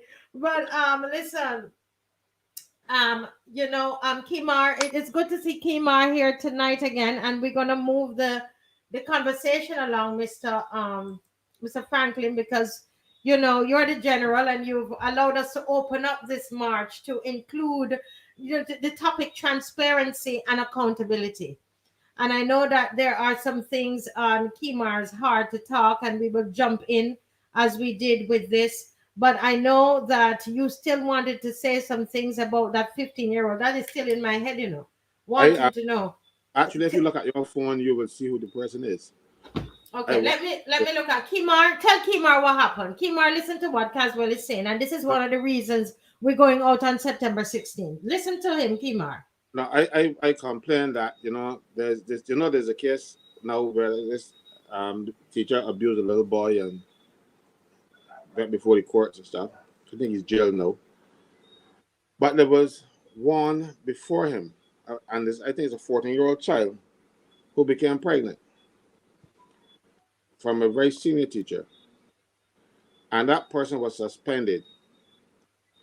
And I cannot say who the person is on this show, and I cannot even discuss the level the teacher is at, because because if the higher up you go the chain, you will you can easily identify people from it. So I just let it stay as a teacher. I can't say a senior teacher, I can't say a principal, I can't say an education officer, because what will happen there is that it will then try to narrow down the person. So I can't give you more than saying that this person is a teacher. And they have not moved with the same sort of alacrity and with when they brought charges against Alwyn Bob and Pedro Shepherd for running an election that had every right to run in. But I am sure that there's no person who has a right to impregnate a 14-year-old child. But I haven't seen the chief education officer or anybody bringing charges against anybody and having up those persons, because that is a criminal offense. It's not only a disciplinary matter; it is a criminal offense, and that person should be before the court because that person went to school for a year. All right. So I'm looking at my phone because I don't know. Listen, when it comes on to children, don't do these things to me. But listen, I'm looking at my phone here, people, and I cannot believe what I'm seeing here. I cannot believe what I'm seeing here on my phone. And that person was only suspended on full pay. On full pay, and I thought Mr. Bob, them Kemar, Alwyn Bob, they were given any pay when they were suspended. Half. Right. I don't think Bob received. No. His, I represented him. He got half. He got half. Yeah, but no, and then they're not supposed to give them back because they don't realize that what we were arguing all along is that it was not against the law. But their move is such haste. The election was in what month? January, and by February, March, these people had charges in their hand. Now this one happened long ago, and nobody gone before the courts yet. I don't know because mind you, I wouldn't know of the disciplinary action if they're taking disciplinary action against the person. But if it is a criminal act, the disciplinary action is supposed to be stayed pending the outcome of the criminal action. So the person should be before the court all right now. Right, I see what you mean. They've done it the opposite, because when you see who this is, because of who it is, then possibly it's why possibly is why what it is. These allegations are great. There's a what, it's a 14-year-old girl that was in this person's care that is now pregnant, right? 14 or 15? 14. 14-year-old girl, that it's alleged that was pregnant, having been in this person's care, and nothing has really come of it. This other teacher is that with the young boy, I think he's in jail right now, pending Yeah, bail. in jail right now. But I read that thing, my stomach got queasy for the whole day after that. Let me get so many peppers. You know, I don't like to read those things. You know, Yeah, yeah. it don't sit well with me. My stomach don't after reading them. I am sorry that I read it at that time, and I want to read it when I don't have to go and deal with other people because I get angry Mm-hmm. when Mm-hmm. I see it, and I have to control myself when I'm dealing with other people. No, I got a meeting with some other boss who is mistreating the worker, and because I'm angry about that, the boss gets it. You know, you know what I mean? Yes, yes, Get I know, I know, I know. It's like it really, when it comes on to children, it's very difficult. But we're gonna change the subject. We're gonna come back to this before the show is up. But we're gonna go to Mrs. Stuart here, and someone is saying that they're glad to see a young man on the show. And I tell you something. It's oh yeah, two young men, right, Kimar? Yeah, two of us Two young of us. together. That's right. That's right. That's right. That's right. The general is here. The general is here, but we have a young budding general coming up. So, Mrs. Stewart, what's on your mind as it relates to transparency and accountability, as we want the people to come out on Saturday, September 16th at 10 a.m. for the next march? What's on your mind? Yeah. Well, good night to everybody. Again, thanks for having me. Before I jump into my topic, though, I just wanted to make a few comments on what y'all were discussing. Um, when I was in my teenage years, I found something to be very interesting. Um, During secondary school is the years which most females will enter into puberty, right? Mm-hmm. Um, During those times, you mostly had it was more heterosexual in the way how things operated, and not necessarily a male teacher looking to go after a male student.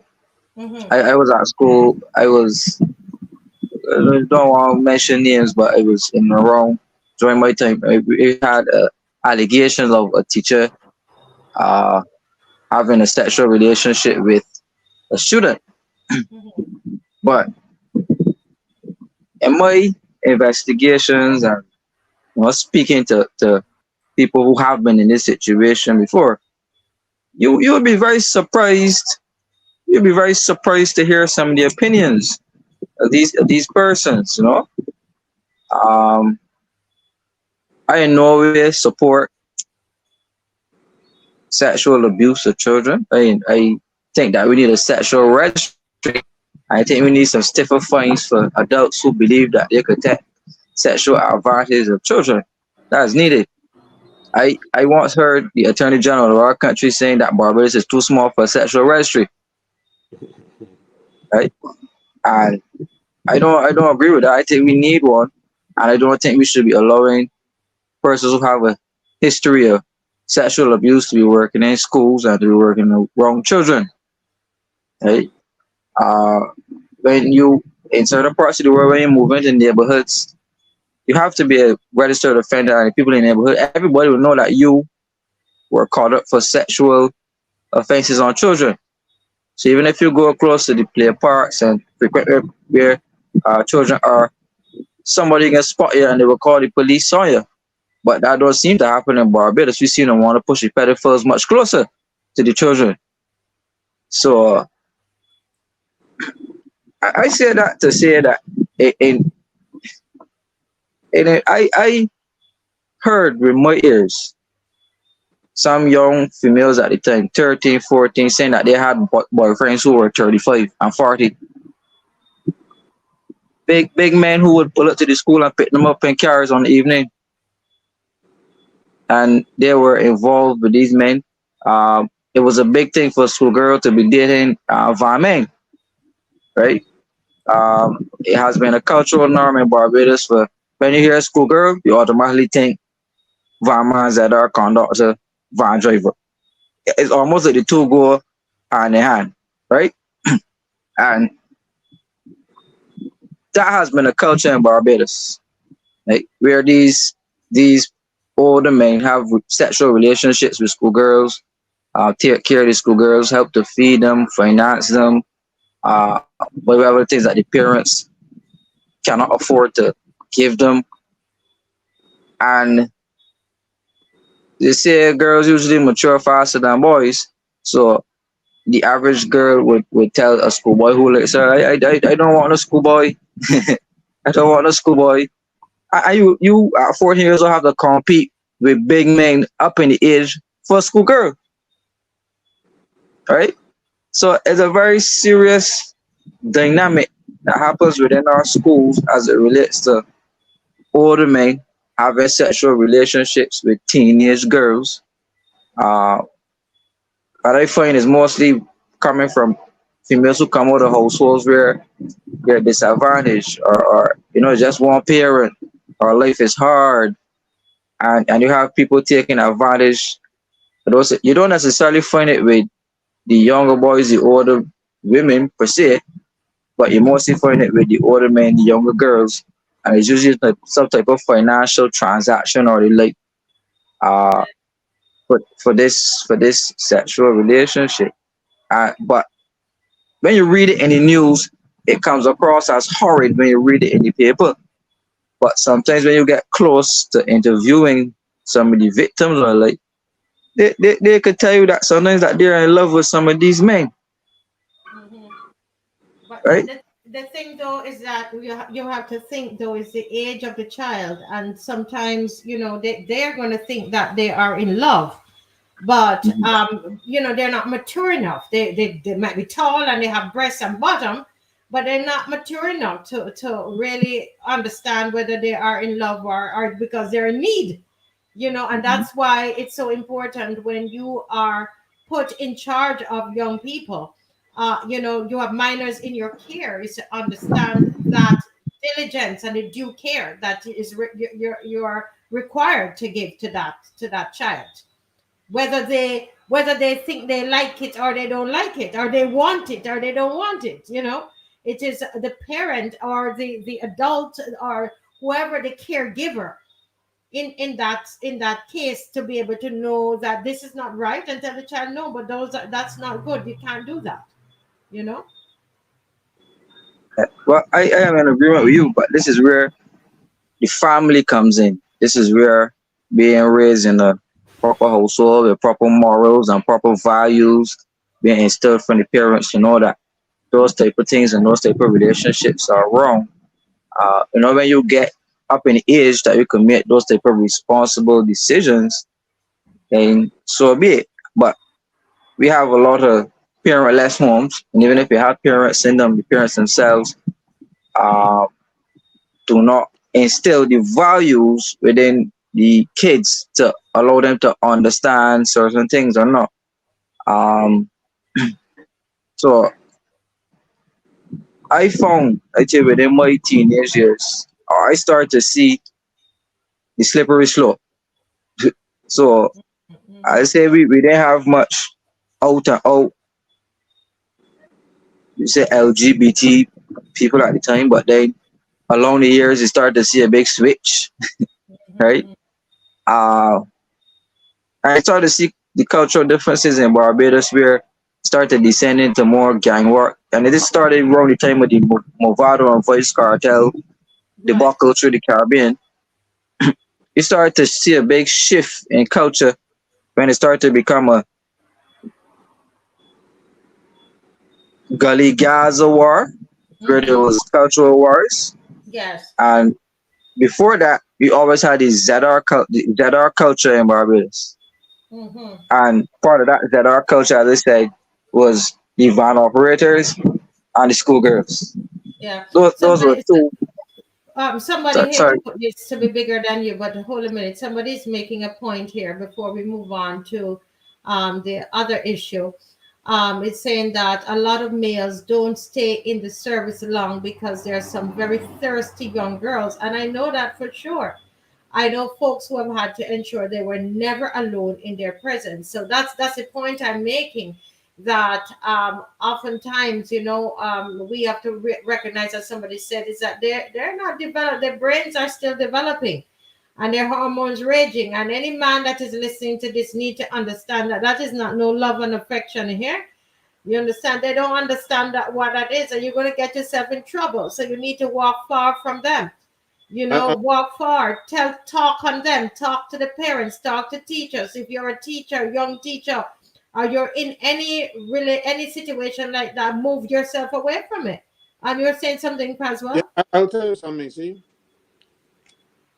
this whole abuse of little girls is even legislated. And tell me, I can pose this question. What is a more profound decision? Voting or having sex? What is more, what is a child at 16? You said a child at 16 shouldn't be allowed to vote because they're not mature enough to vote. But if you're not mature enough to vote, you should be mature enough to have sex. But the age of consent in Barbados is 16. And people see nothing wrong with that. If the age of consent, if you can make adult decisions, like having sex, because if you have sex, you're liable to have children. And if you have children, then you can become a parent, and then you have one raise children, and you can't vote. So why that difference there?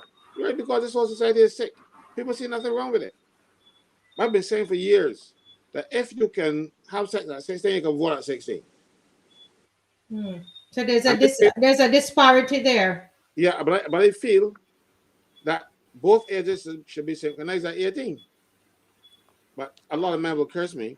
But I believe, young girls, I believe you're not matured enough at 16. You're 16 in mother's care, you don't earn a cent, you don't put a meal on the table for anybody, you don't put a meal on the table for yourself. And you're there making adult decisions. That is one of the most adult decisions you can make by having sex. But no, we allow that. The law allows it. But they tell you, you can't vote, you're not mature enough to vote. But that's part of the same agenda. But that's part of the same pedophile agenda that they want to bring to Barbados and many other countries to lower the age of consent for children, right? Because they have this thing that they want to normalize pedophilia in society, and they want to allow children to choose their own genders at a very young age. And we have some idiots out there advocating for it. And how could you allow a child to want to decide its gender? But God decided its gender already. So I don't see by allowing children to change the sex so early, that's destroying a child's life and confusing the children. And prior to this, and we saw it with that computer science test. That was just the beginning of it. Yeah. That was just the beginning of it, right? And this happens when you, as a country, borrowing people's money, and borrowing it. They don't tell you what to teach your children, and they're telling you to teach your children to be transgender and LGBT and what's called something bathrooms, gender neutral bathrooms, and gender this. I even saw that the rolling out a housing program and I call it gender friendly housing. What's a gender friendly house? Gender friendly house. Where was this? In Barbados? In Barbados or overseas? This is in Barbados. This is part of You the. tell it They now. went and borrow Caswell, some money, some type of money to do a housing program, and they said that as part of the condition, the houses have to be gender friendly. gender friendly. Well, how do you have gender friendly houses? Y'all here in this Barbados, gender Well, I friendly houses. echo it. What is that? I need to research that. Gender friendly houses. What, that doesn't make any sense. These people are something else, you know. I think sometimes I wonder if this lady tricking them too, you know, and trying to take the money. I'm wondering, you know.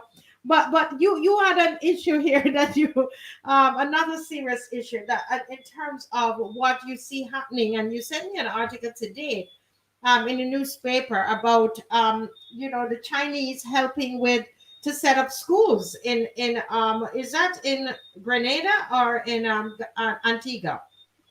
That was Dominica. In Dominica. Okay, so jump into that for me. Jump into that. Yeah, well, I wanted to touch on the presence of the Chinese in Barbados and in the wider Caribbean. Uh, Barbados, for those who don't know, signed on to this new global accord that the Chinese presented called the Chinese Silk Road Belt and Road Initiative.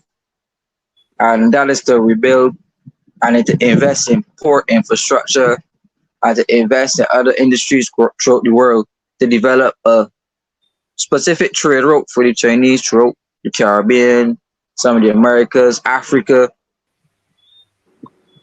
And we signed on to that. So the British press, when Barbados became a republic, had a field day on us. And they even got in the parliament in Britain and said that Barbados is now trading the Queen Windsor in England for an emperor in Beijing, a demanding emperor in Beijing, and accused Barbados of going to republic because of Chinese influence. Right? Now, if you read some of the British media, you could clearly see that the U.S. embassy were the ones pushing this narrative that we were doing it for funding and we were doing it for other things, right? So they also accused the Chinese of playing a role in the government securing a 30 love,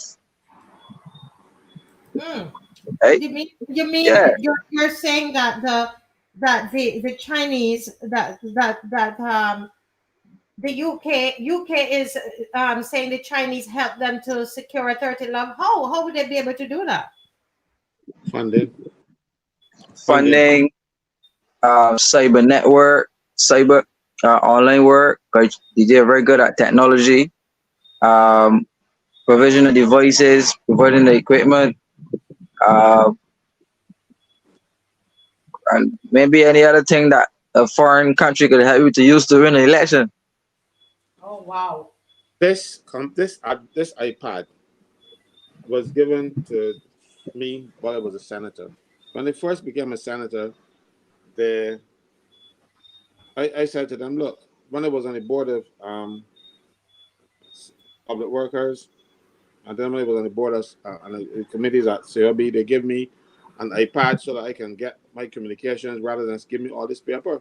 Why don't you give me an iPad and let me send? And they said no, they're not doing it. So I went and I bought one, the one that we're on now, and I said I will do this for my Senate thing. Then eventually the Chinese gave them some iPads. Mm. And I said, well, okay, well, I have an iPad already, so why don't you give me the money rather than thing? They said, no, you got to get this one. So I brought it home and I put it down and I never used it because I thought something was wrong. And eventually one of the senators had his check and had spyware on it.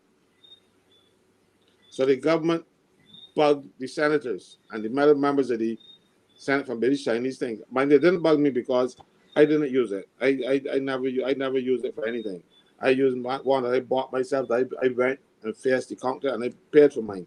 But the Chinese gave them iPads with spyware. And I know one senator who went actually had his check and came back and said, yes, I think. Mind you, my son is very good at computers, so I had him Well, long after I became I lost my senior sense, and I asked him to look at it for me, and he cleaned it properly, and now I use it for other things. But I don't. But I don't even. But they get involved. They want to know everything about you because every time you touch a button, they will know. So So you're saying that the iPad that you got as a senator, they asked you to use this iPad that was bugged by the Chinese. You it, believe you're it, had, alleging it had spyware on it. it had spyware on Yeah. it. Wow. And I had to get it clean back to on the factory settings and stuff. I'm still not sure if it cleaned good enough, so I still don't use it for any official thing. But like if everyone like checking out talking here, I said what they call it, minimizing you. I use this so I Mm-hmm. can check the legislation and stuff. But I don't use it for any official purpose. Even though my son tell me that he's clean it good and all kind of stuff, I don't know if the Chinese are better than him. So but they gave us these things. And Wow. they gave us with spyware on it. So I don't. So I when Kemar mentioned that, I said, "Oh yes, I remember that is what happened with us." You Mm-hmm. see, and so if you look inside the parliament, you see everybody with a little iPad, Chinese. Chinese. Wow. So Kemar, you're saying that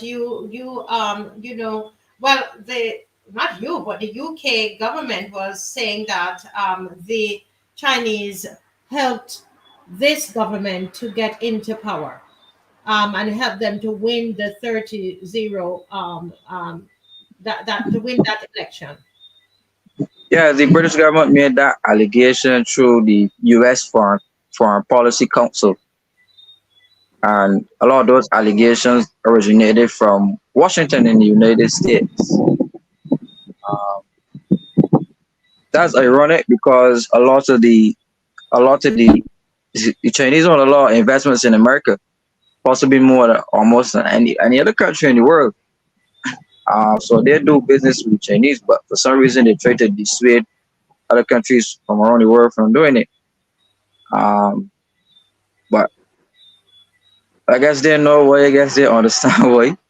But for Barbados and these for smaller country, we had persons saying that, and me Motley said when asked or interviewed by one of the BBC journalists, um, what's the reason for going Republic and if you had anything to do with China? You know, she got angry and she said that we are cutting off Barbados at its knees and we are underestimating Barbados' ability to chart its own destiny and why they must only see us as a pawn and why can't we be a viable player in this global environment.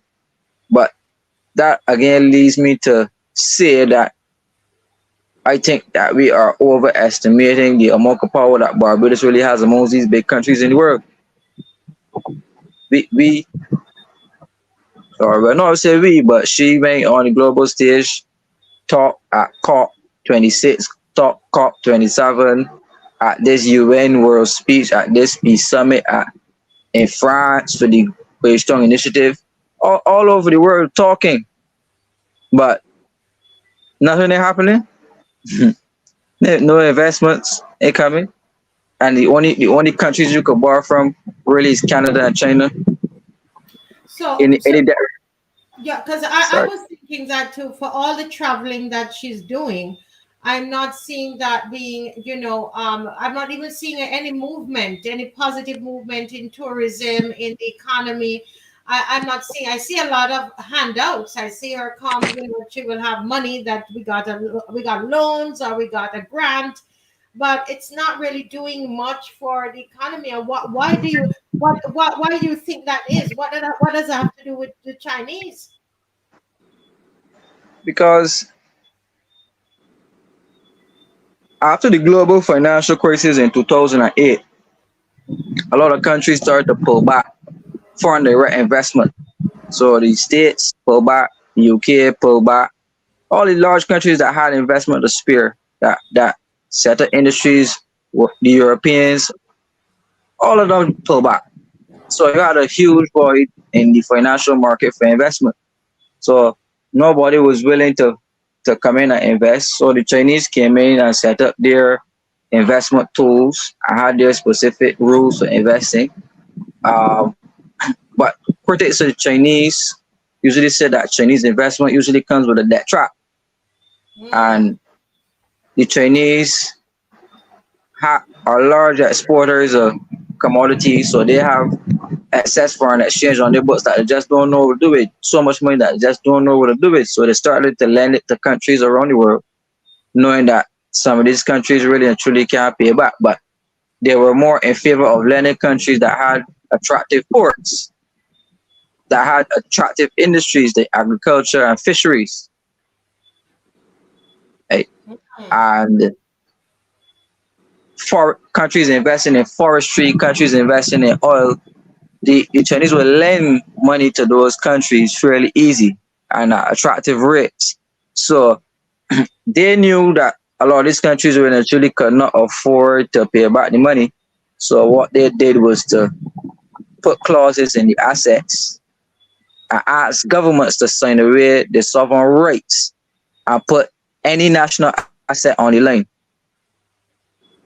So we heard Lisa Cummings criticizing the last Democratic Labour Party, and she said that the Richard, she called his name specifically last Minister of Tourism, put the port up for sale and as collateral for the building of the Sam Lars. But if you read the clause that was in the bill, the clause said that they have a right to lien on any national asset in the country, but they didn't specify airport per se. So none of your assets are off limits when the Chinese lend to you. So if, for example, they lend money to us and we defaulted on it, they could lean in on the airport, the seaport, anything we have, they could lean on it, and it will be in the clause in the contract up front. Any natural resources, that's what they've done to some of those African countries. That's what they've done to Jamaica, other places where, you default and they if you have, they could take Dunn's River Falls in Jamaica. They love to take natural resources, actually. Yeah. So I saw somebody here saying that the Chinese East Coast Road. Now I said before, I said it more than once, that the entire Scotland district, because the government passed the Scotland District Act and vested some assets under the Scotland District Act. And the Chinese are the persons who are building the roads in the Scotland District, repairing all the roads in the Scotland District, repairing the roads on the eastern side of the island. And the person said in the comment. You mean, hold on me, you're going too fast for me, because I didn't understand that, Mr. Franklyn, you knew that. Yes, I'm aware of that. The Chinese, they're supposed to build the White Hill roads and stuff like that. Chinese are supposed to do it. This is news to me. This is news to me. I didn't realize that. Anybody watching, you realize that the Chinese were doing some of these road works, road repairs. Did you all realize that? Continue, Kemar. I'm sorry I cut you there, because it's like, wow. You're muted. Sorry, the person spoke about toll roads in the comments, and we spoke about this policy on the show before, about the Chinese owning 16 kilometers of highway in Jamaica and charging Jamaicans tolls to drive on their own roads. Yes, it's true. Right. So when you lend a country money for roads, what return on a road can you get? You can't get an investment or no returns on investment or for building a road. So given the fact that we are in the IMF program, for example, what are the Chinese going to get if we can't afford to pay them back? So they will either have to go and borrow money to pay the Chinese for the road, or we got to get on the roads and let them charge the tolls on the roads for over 25, 30 years so that they can get back the return on investment. And that's the only two logical ways. But you must. But this is up for sale, Kemar. Look at the airport. Look and see how cheap the airport is going. I could get the people for the storage tax to buy the airport for the money that they're getting for it. But no. something is really wrong. Barbados is for sale. And you see, the thing is, it is not even for sale to Barbadians. It is for sale to people with foreign exchange because we need foreign exchange. We don't need Barbados dollars, because we can't buy anything with Barbados dollars on the world market. We need US. And that is what is happening here. We are selling these assets. And even though they said the airport is not for sale, you can give me for 30 years, 30 years at that price. That's selling, that's given away. But check it out. You read it and see. Wow.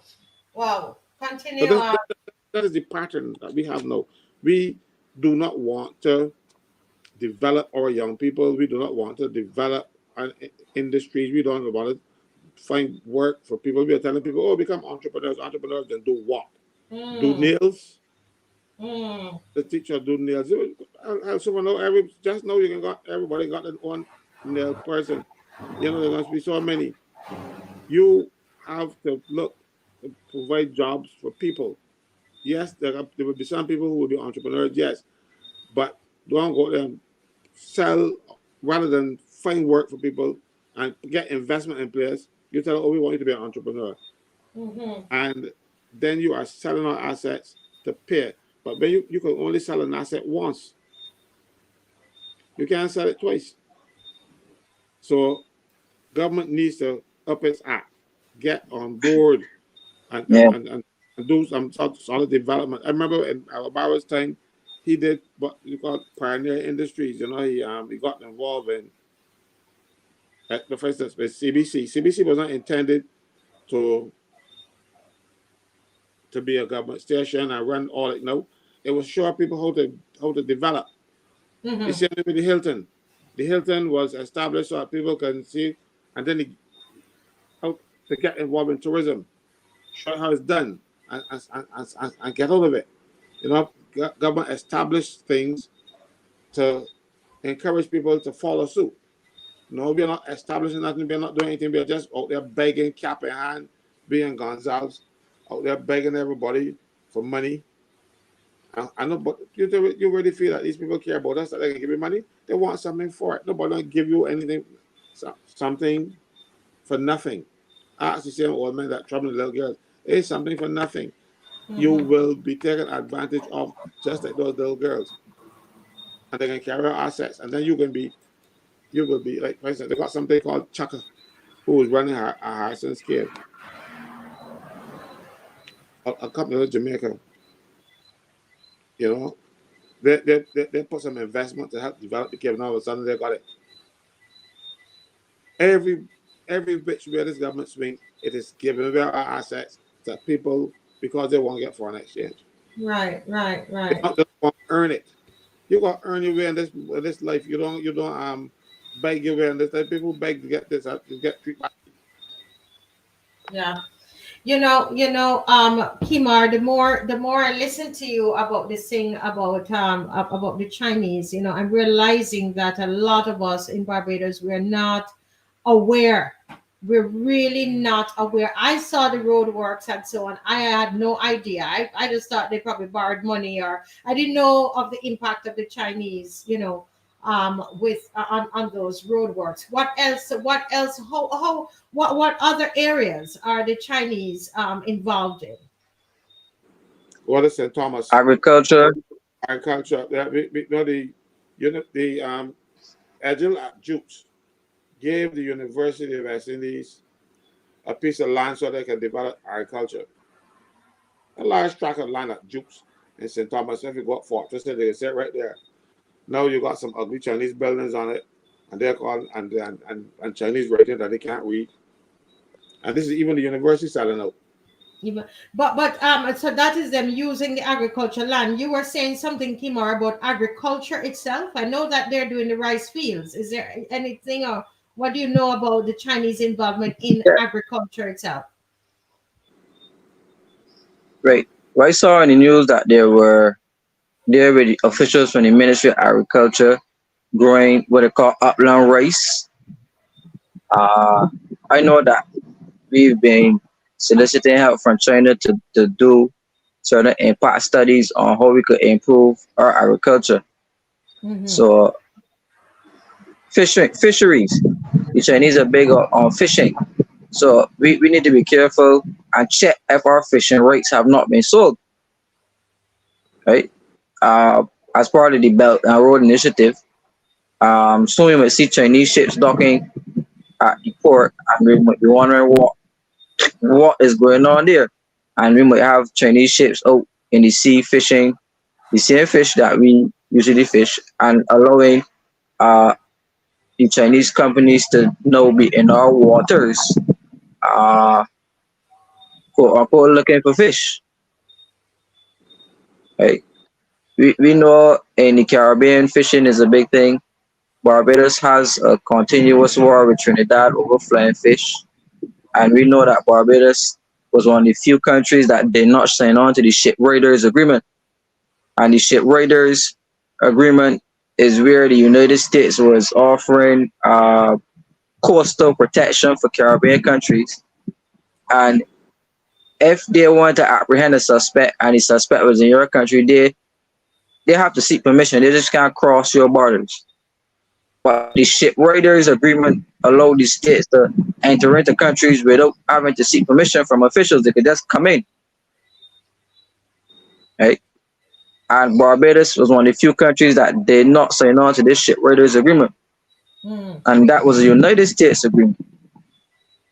Right? So we maintain our autonomy when it comes to certain geopolitical outlooks. Right. But we know how the world is changing. The world is changing. So America is not the dominant force in geopolitics. So much no.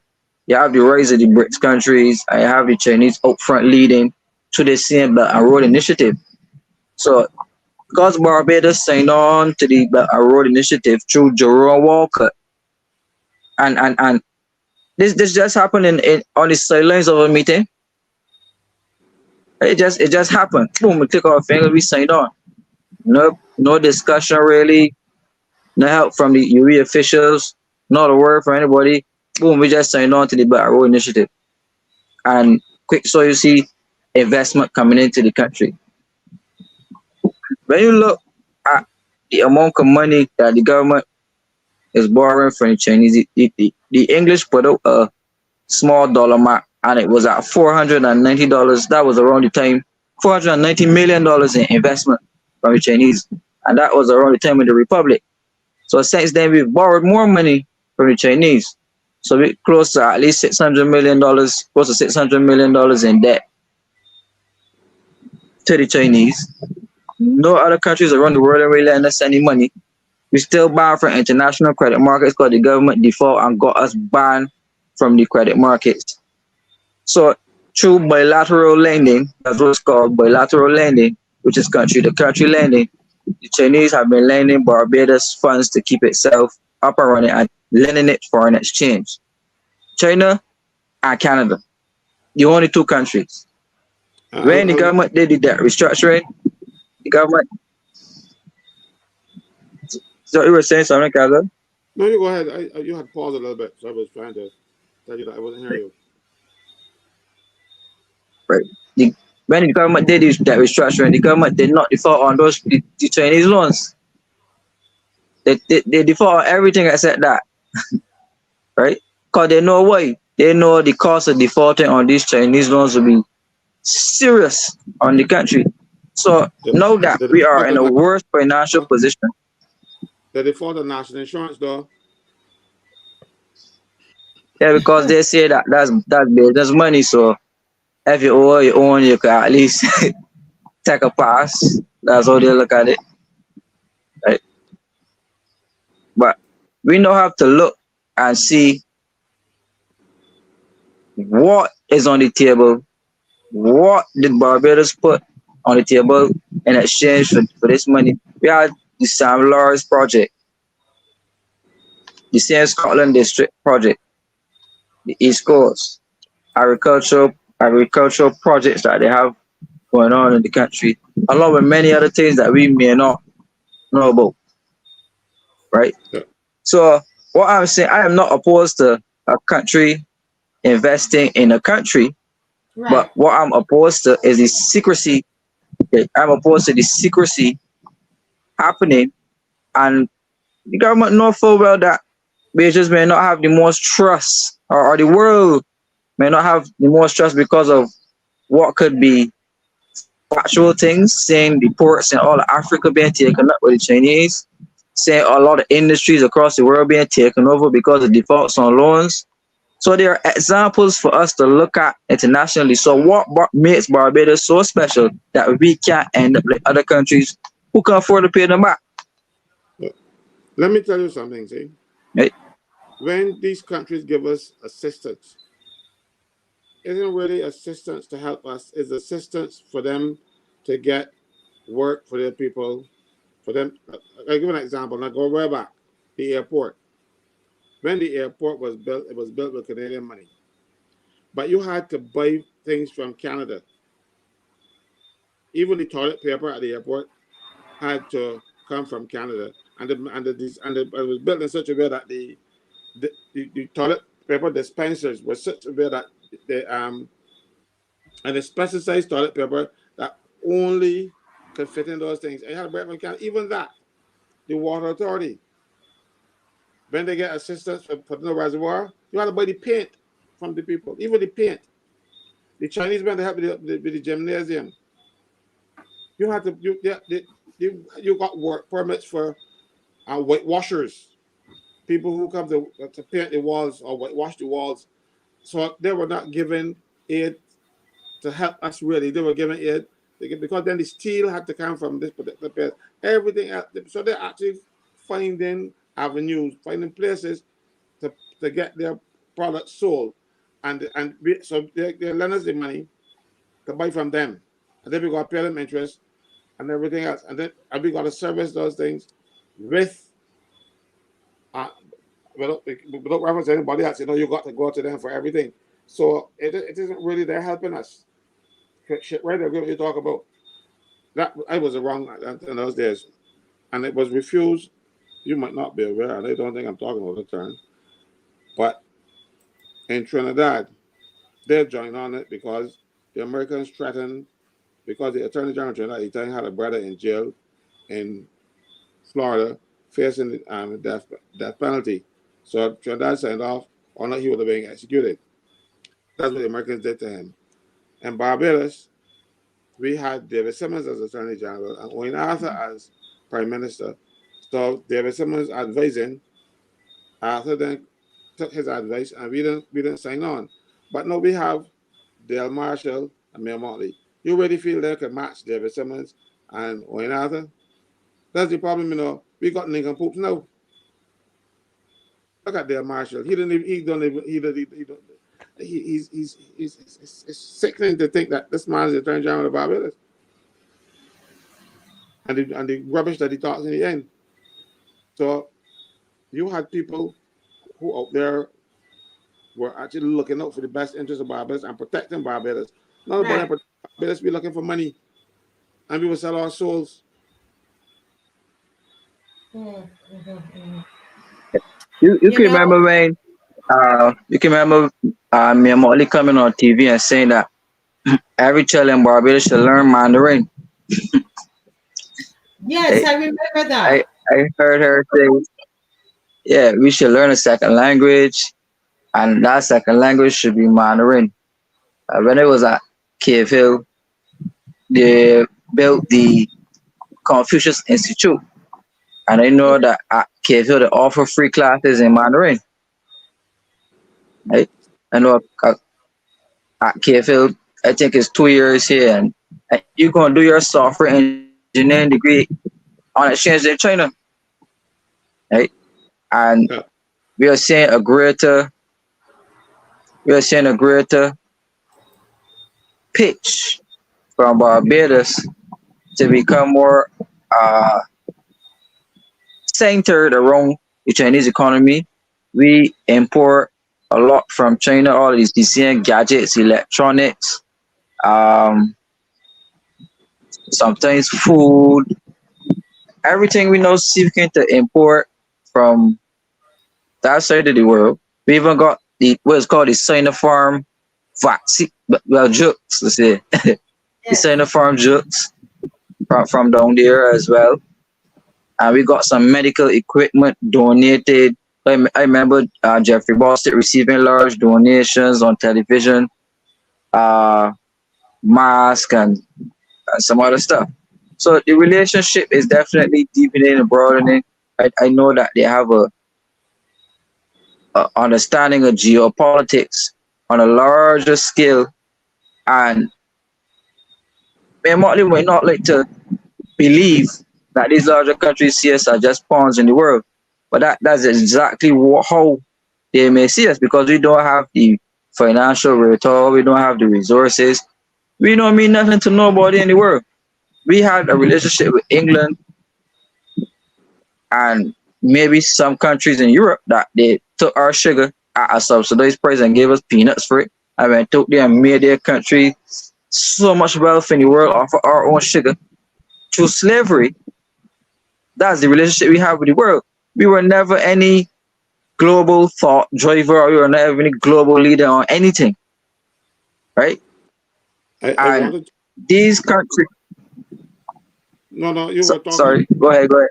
You were talking about things that they gave us, and it was prompting you to remember that they gave us water cannon. The Chinese always give us water cannon for the Barbados Defense Force. Remember, water cannon is used when it's a rat control. They actually put the water. They got these water tanks and stuff, and it protects the water so fast and so hard that they knock you down. So they give us water cannons. They give us military vehicles and stuff, because they're not looking to, and this is what the government said they wanted. The Chinese gave us these things, but these were things that the government said they needed. Government needed things for the hospital. They asked for them. They asked for military equipment. So they're also setting you up for when the time comes that they can intervene on our marches. But on all fairness, she said that we should speak a foreign language. She speaks a second language called gibberish.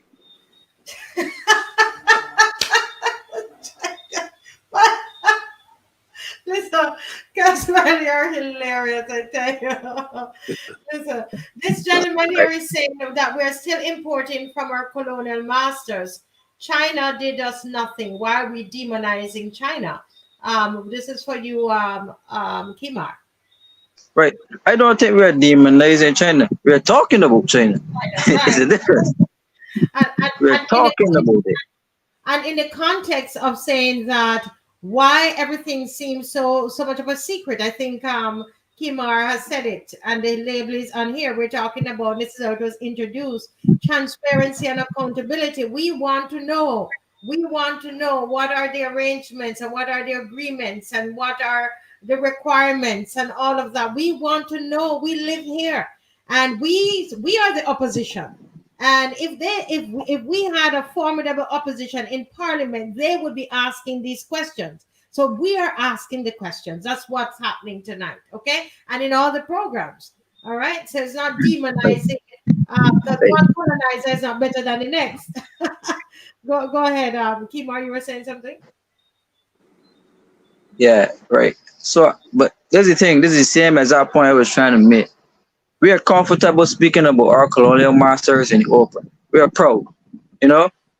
I am British, you know, and I went to this school in London, and we're happy to do that, you know.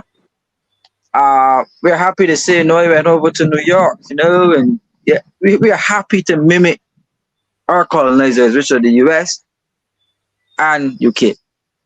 But let us now start to speak about China in the same way that we speak about our colonial masters. Then people say, so there needs not to be so much secrecy surrounding affairs with China. Why can't it happen in the open?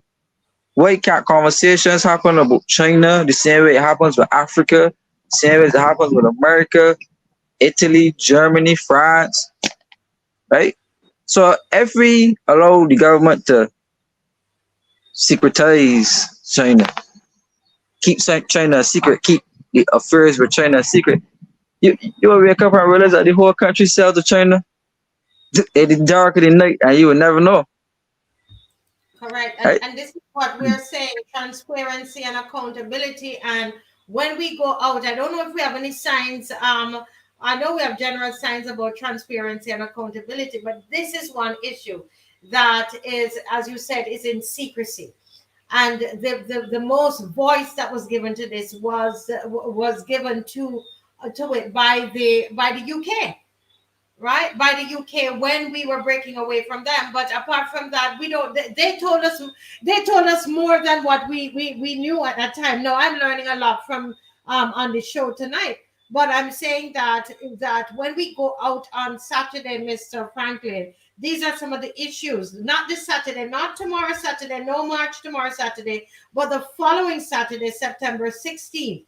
As we go out, we have to think about, these are some of the things that we're going out there about. It's just too many things that we just don't know. No transparency, no accountability. When this government, when the BLP were in opposition, oh my goodness, we didn't have to do much because they were doing everything. They were doing the most when they were in opposition. Okay? But we Yes. don't have any opposition now. So we are the opposition, yeah? You see, I'll tell you something. See, I don't like always quoting scripture because people in that that won't give me a frock. You know, but people always talk about John 3:16. But they speak to John's and Barbados is that it says no where we are practicing John 3:19. And that says that light has come into the world and people love darkness rather than light because their deeds are evil.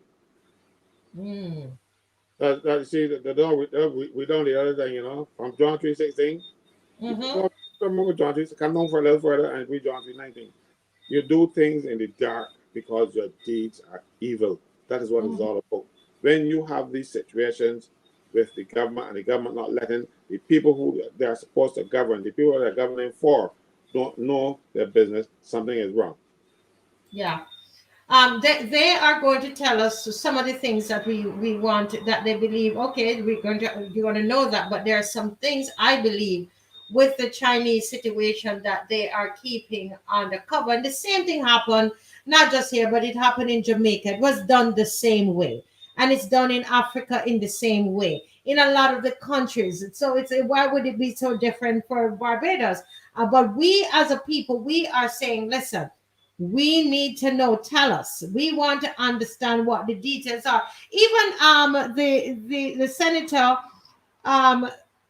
Lisa Cummins, she didn't read the agreement properly, the contract properly for St. Mark's Castle. Okay, she was interpreting it in the way she wanted to interpret it. Yes, the contract was there, but she herself didn't even understand it. She don't understand much. She don't worry about it. She doesn't understand much. So we are going to be out. Kemar, you're going to be on September 16th. Yes. Oh, on the road, March. Looking forward to it. The usual. We have hoping the numbers are bigger than last time. It keeps growing, and I want to see people out there left it was crop over there. You know, if you have bars on crop over, I want to see people in sections if you have to. Yes, in sections. I love it. We should have a section because we're going to get Mr. Franklyn to talk about anything new on the pension and the NIS bills coming up now. But we should have a section for NIS and pensions, and we have one for transparency. We have one for the child protection bill, and Mr. Franklyn, the people calling for something about those jokes, because they're scared about them. I get so many messages. They are on these things. They want some transparency. They want to know from the government, what do you know that is in them? What do you know? They want a transparency from the government. They want to know, are you going to be putting us under another lockdown? One businessman said to me that he cannot take his business through another lockdown. So those are things that they want to discuss. They want those things said on the road. You know, Mr. Franklyn. So we should really have sections. I like that. I'll tell you something. You see, Our government is easily led. Why I say this? The prime minister goes out there and she want to make speeches. These people use us like a little fool, come and talk big, and then they come in and experiment on us. I will never forget or forgive her for what she did with the AstraZeneca. First country in the world to use Remember. Don't say much. Yeah. Yeah. First country in the world to use AstraZeneca was Barbados. And it was made in India. And the people were in India dropping down like flies. You remember those days, and they funeral pyres, because they're Hindu and they cremate their bodies on fires. And they waited until the results from Barbados came back to see if they can use it. We were guinea pigs.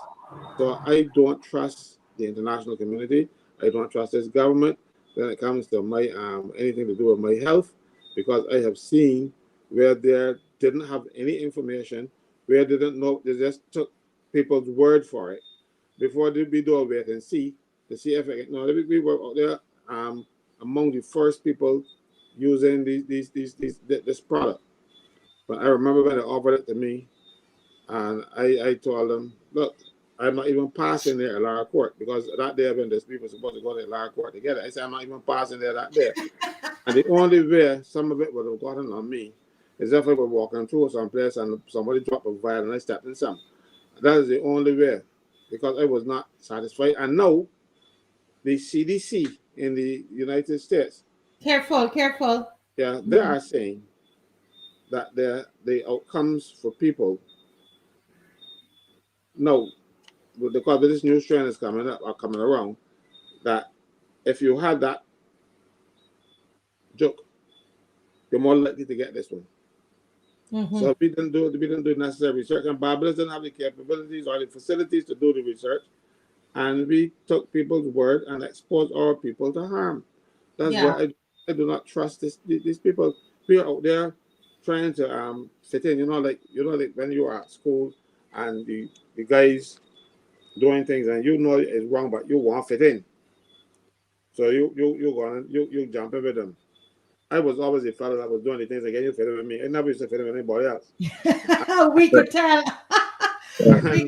we could tell. I want to share two. I want to share two things. Go ahead, Kemar. You got it. Go ahead. Yeah, right.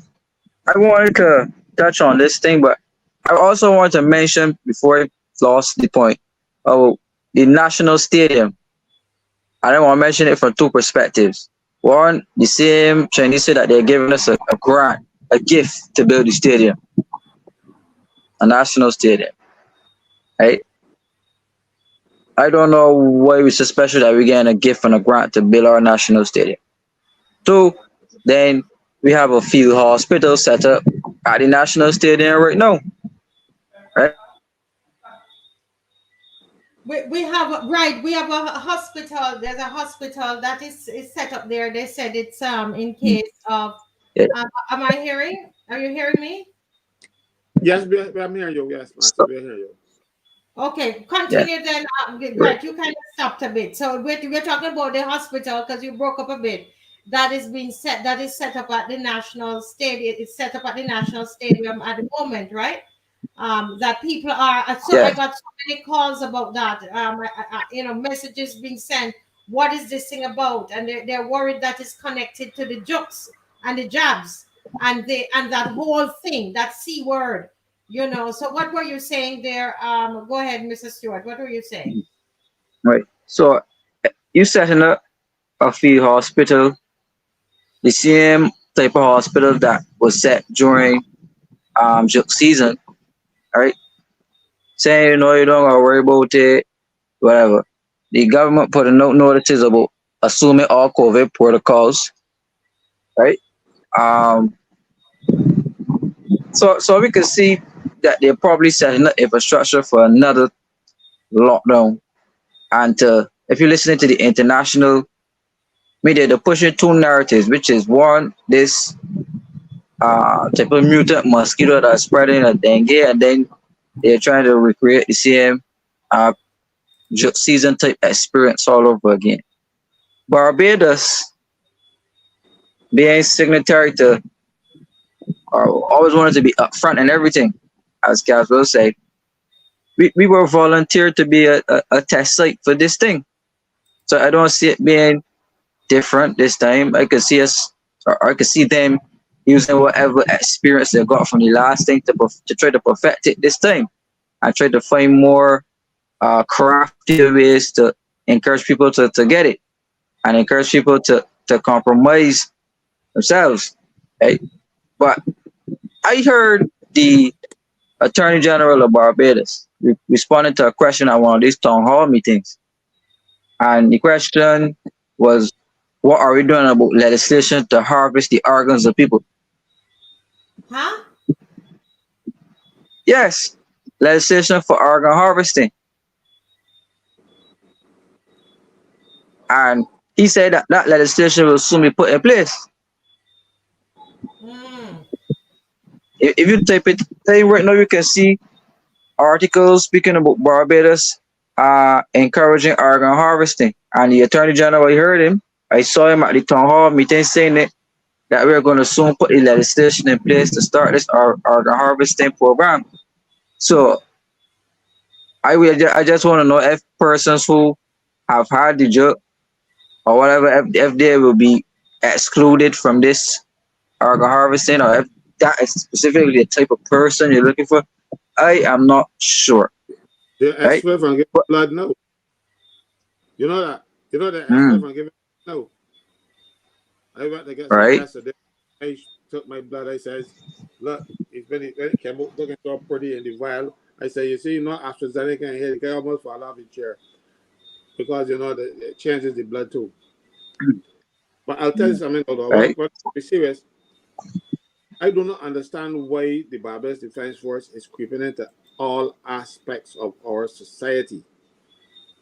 The Barbados Defense Force is supposed to be, I remember I was one of the first members of the Barbados Defense Force when it started. And it was started to be in aid of the civil power. If the breakdown happened, you will, and it was supposed to also to develop young people. We are not going there now, we're getting a lot of things that don't concern us. I didn't mind when I do the sports program because that was consistent with developing young people. But now they have a hospital. But you know, Barbados has so much resources. We don't have infinite resources. But the hospital then had people out there for 2 and 3 days and didn't have an X-ray. They got one up there with this new. They eventually turned around and lent it to the QH to do X-rays there. You know. But hold a minute. Can I ask a question? A layperson. When I saw it first, I said probably this might be a good idea because since the QEH is oversubscribed, too many persons, they don't have enough beds. I thought this was supposed to be an extension of QEH. So it's not an extension of QEH. No, this is a FEMA camp. This is a Defense Force hospital. This is the defense, like when you have, like when you have a situation when there war, and when people die, they will sell they will call a field hospital, and that field hospital now. But mind you, I heard the Major, what's his name, Clarke, talking about maternity wards and all kind of thing. I don't know what they're planning. I do not know what they're. Either this is going to be. It is shocking, but it's shocking that the military will be over a health experiment that the Ministry of Health should be handling. Where is it that you have to have the military in control of this thing? The military overseas war, as Caswell said. So the military should not be the ones that. But why if I have an illness, why come into the face of a soldier? Not saying that soldiers are not trained to be medical doctors, but I'm saying, why the first thing if I say I want to see a man in army green? That don't make sense to me. Right? Watch. He said in the thing. They made some amendments to the Defense Force, the Defense Act, rather. The Defense Act. When I was in the Senate, I complained about it because they are making sure they put their people in place.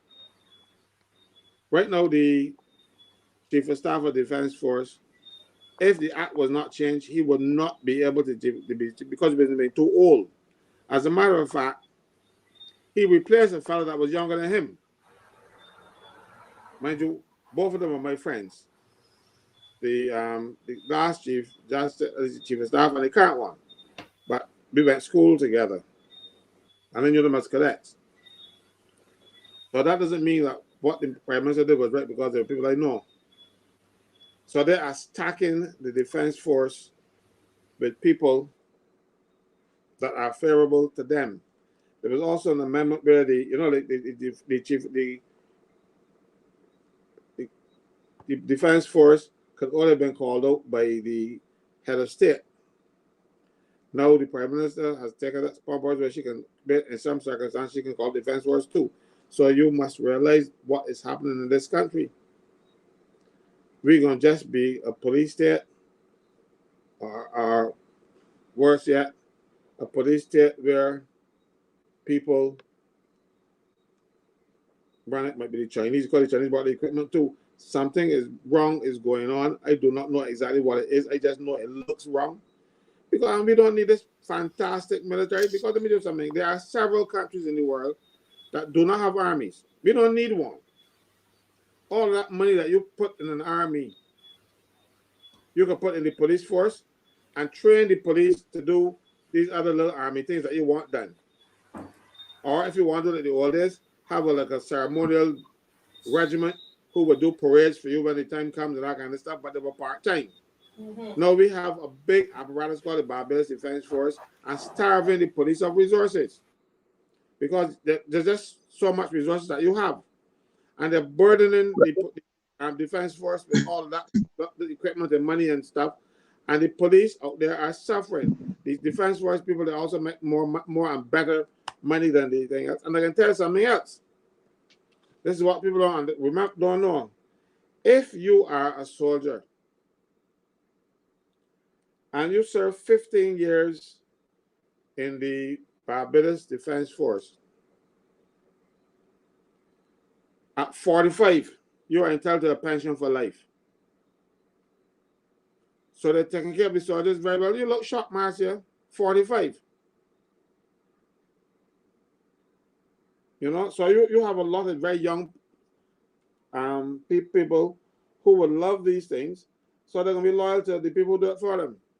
45 years old, you get a pension when you leave the defense force after 15 years. So this isn't an accident. This is people setting up the Barbados Defense Force to make them happy, so that they will do the biddings. And if you go to the prisons, you will find that more and more former soldiers are being recruited as prison officers. More and more soldiers are being recruited as security at the Grand International Airport. This is not an accident. This is not a side effect. This is design. This is a plan. We don't need that massive Barbados Defense Force out there to take care of us. To do what? Let's say we had a problem with the United States. 2 platoons of Marines come out and the Barbados war finished. So we don't need this massive army. Where's St. Lucia's army? Where's Antigua's army? Where is Panama's army? They got a whole set of countries in the world that don't have armies, and they get along. Costa Rica doesn't have an army. But so the more I'm listening to both you and Kemar here about this, because I know, when my husband saw it, he was so irate about this hospital, and the more I'm listening to everybody, I'm saying that we really need to get out on Saturday, September 16, and be proactive. Kemar, let's be proactive. Let's not sit down and wait, because there are people saying, well, they might not have any more lockdowns. They might, it might not happen. The problem is the might. We don't know. We're seeing there are places in the US, there are some schools that they've started back with some of those, so they're requiring some of the mandates and so on have started. And so we don't want to wait. We don't want to wait. We want to make sure that they understand that we are not complying to those things. We're not going to comply. We can't take another set of it. And what we want is transparency. Transparency. So we probably need to have sections, Caswell, in this march, because we need transparency. Read this thing. We need to understand about the jukes and the injuries from the jukes, and we want to understand what that is. Tell us what you know about these jukes, right? And why, somebody asking here, why we having the board. I don't know if you guys are aware that they still have the report of how many cases and how many they're still going, as though they're obligated to do it. They, the dashboard, right? What they're persisting with the dashboard, right? I wanted to check that before I came on tonight, if there was anywhere else in the world that is happening. But I want to tell you, Alwyn, is that what we've done, we have this evening at 4:00, I recorded a show on just this topic, that we can speak very, very clearly and without speaking in code. So if you go on Rumble and you search for the Marcia Week Show on Rumble, right? If you go on Rumble, you search for the Marcia Week Show, you will be able to find the Rumble channel, and you will see the show with myself and Reverend Ferdinand Nichols.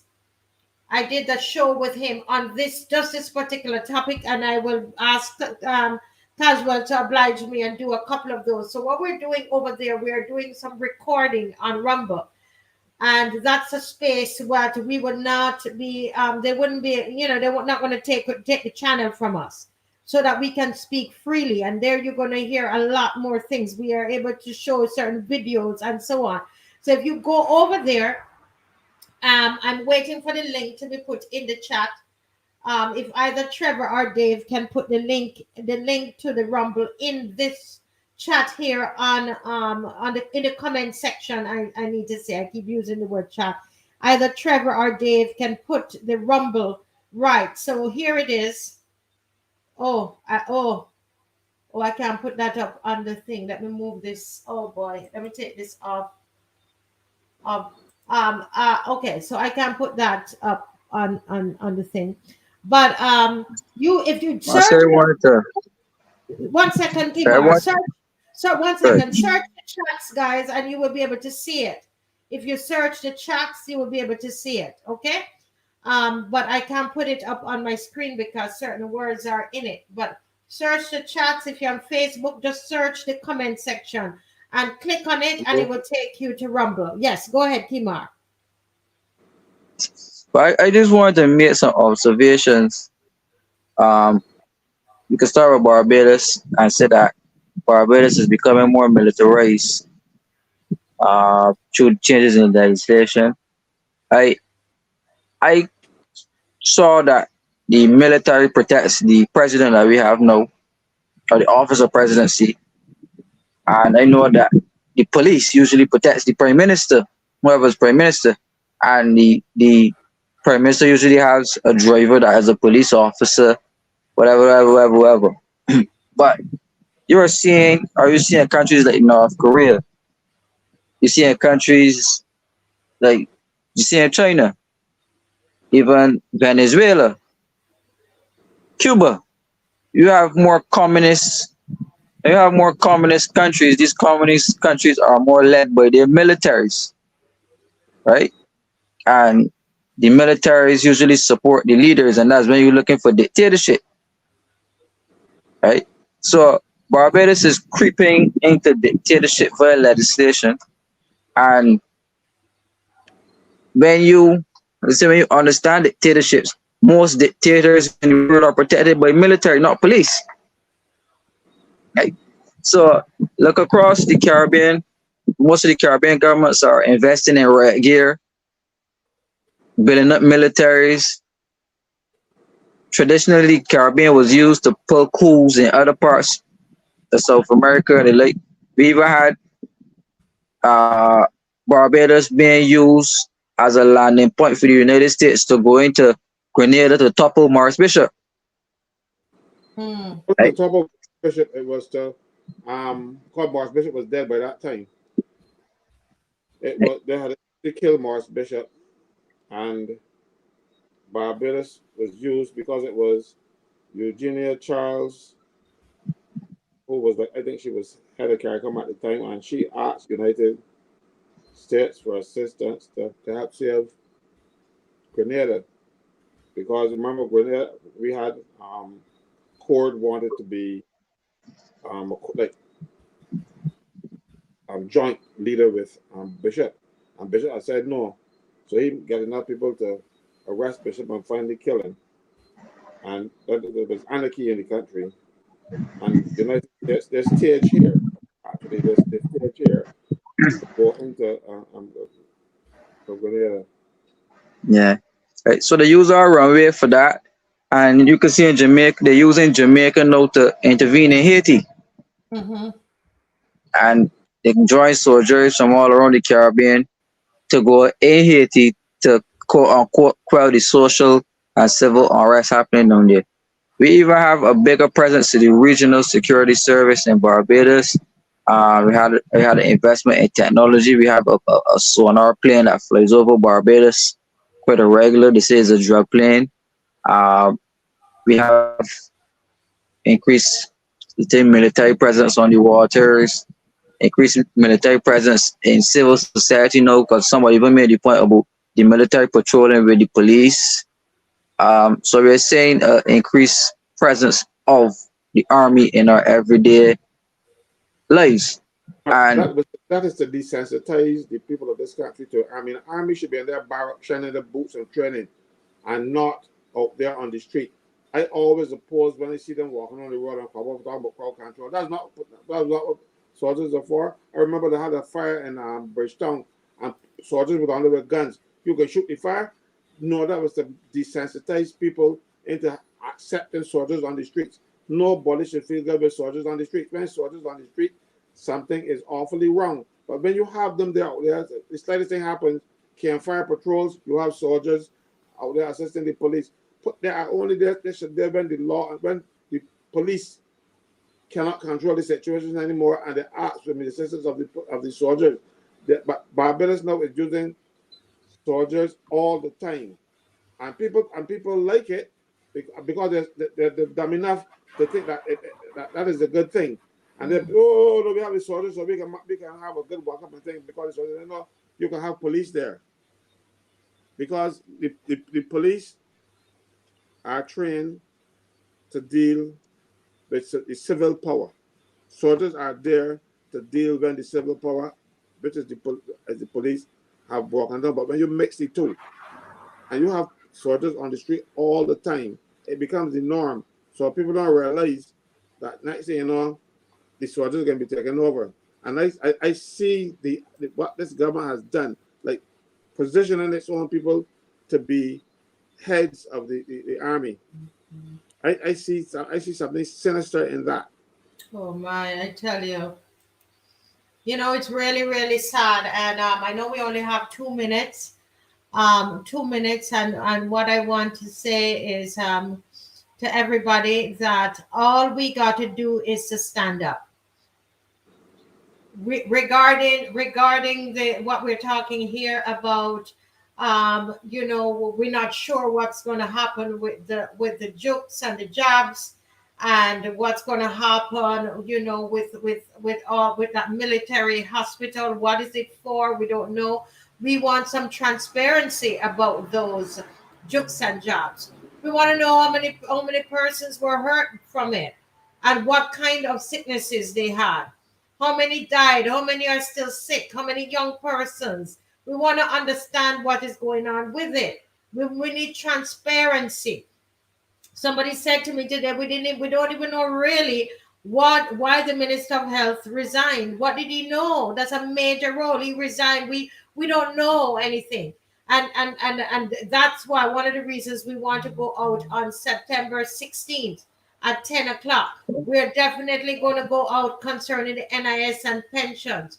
That's a given because we're not letting go. And we know we're not letting go of child protection bill. And we might just need to have sections. I talked to the others, Mr. Franklyn, if we can get sections set up. But it is so serious. The whole transparency issue, accountability issue. We didn't even touch tonight on the workers, injustices to workers. We didn't touch that yet. There are other issues that we haven't even touched yet. Okay, so make sure that you invite somebody to come out to the march. It is next week, Saturday at 10 o'clock. Okay, Kemar, you have a minute to say something, and Caswell, and then we close. Go ahead, Kemar. Yes. What I can foresee coming here is a systematic destruction of the police force. Look around the world at all the dictatorships, look around the world at the African countries. There's no major police force in the African countries. There's no major police force in China, South Korea, North Korea, any of them, right? They're more focused on military type operations, and Barbados is heading that direction where the government will systematically destroy the police force and turn it basically into a traffic a, a traffic type operation. But that's the only thing that police officers are doing, enforcing traffic regulations and laws. All of the powers, all their powers will be taken over and given over to the armies, and the armies will eventually be the ones taking over the countries. And as you can see all across Africa, a lot of coups are now being led by the military, taking over and removing leaders and installing themselves as the persons to carry countries forward. So I can see Barbados and the Caribbean heading in that direction. Wow. Wow. Go ahead. Thank you so much, Kemar. Thank you for being on tonight. Very enlightening. Your sound is gone, Caswell. Say something. Okay. Can you hear him, Kemar? Can you hear Mr. Franklyn? No, I can't hear him at all. We're not hearing him. Oh, wow. We're not hearing him. Wanted to hear his final word, but while we try to figure it out, remember we're going to be on again on Sunday. So we have a break tomorrow night, but we're going to be on again Sunday, and we are going to make sure that we come back to you with other angles of the child protection bill and more about the marches. We're trying to, again, it's another march, and each of these marches, we need at least 2,500. That's a cheaper version of it, where we don't actually go into Independence Square, but we will do all the speeches on the road leading up to Independence Square. Yeah, Right. Yes, we are back. We are. Somebody said Caswell has been silenced. No. All right, go ahead. Give your final word, General. What I wanted to say to you is simply this: what does Dominica, Grenada, Liechtenstein, Marshall Islands, Micronesia, St. Vincent and the Grenadines, Samoa, Solomon Islands, Costa Rica, Iceland, Monaco, Panama, what do they have in common? No army. Why do we need one? Those countries are getting very bad without an army. The army in Barbados is not for external enemy. It is the internal people that they want to control. That's why they have this massive army. In terms of our population, it's too big, too much equipment, and they are starving the country to use this army against us. Trust me when I tell you, there is absolutely no need for all of this. But the politicians are using it. And when I'm seeing how they behave, I am scared for this country. Because if they lose power, they can bring the army to keep it back, Barbadians have to stand up before it is too late.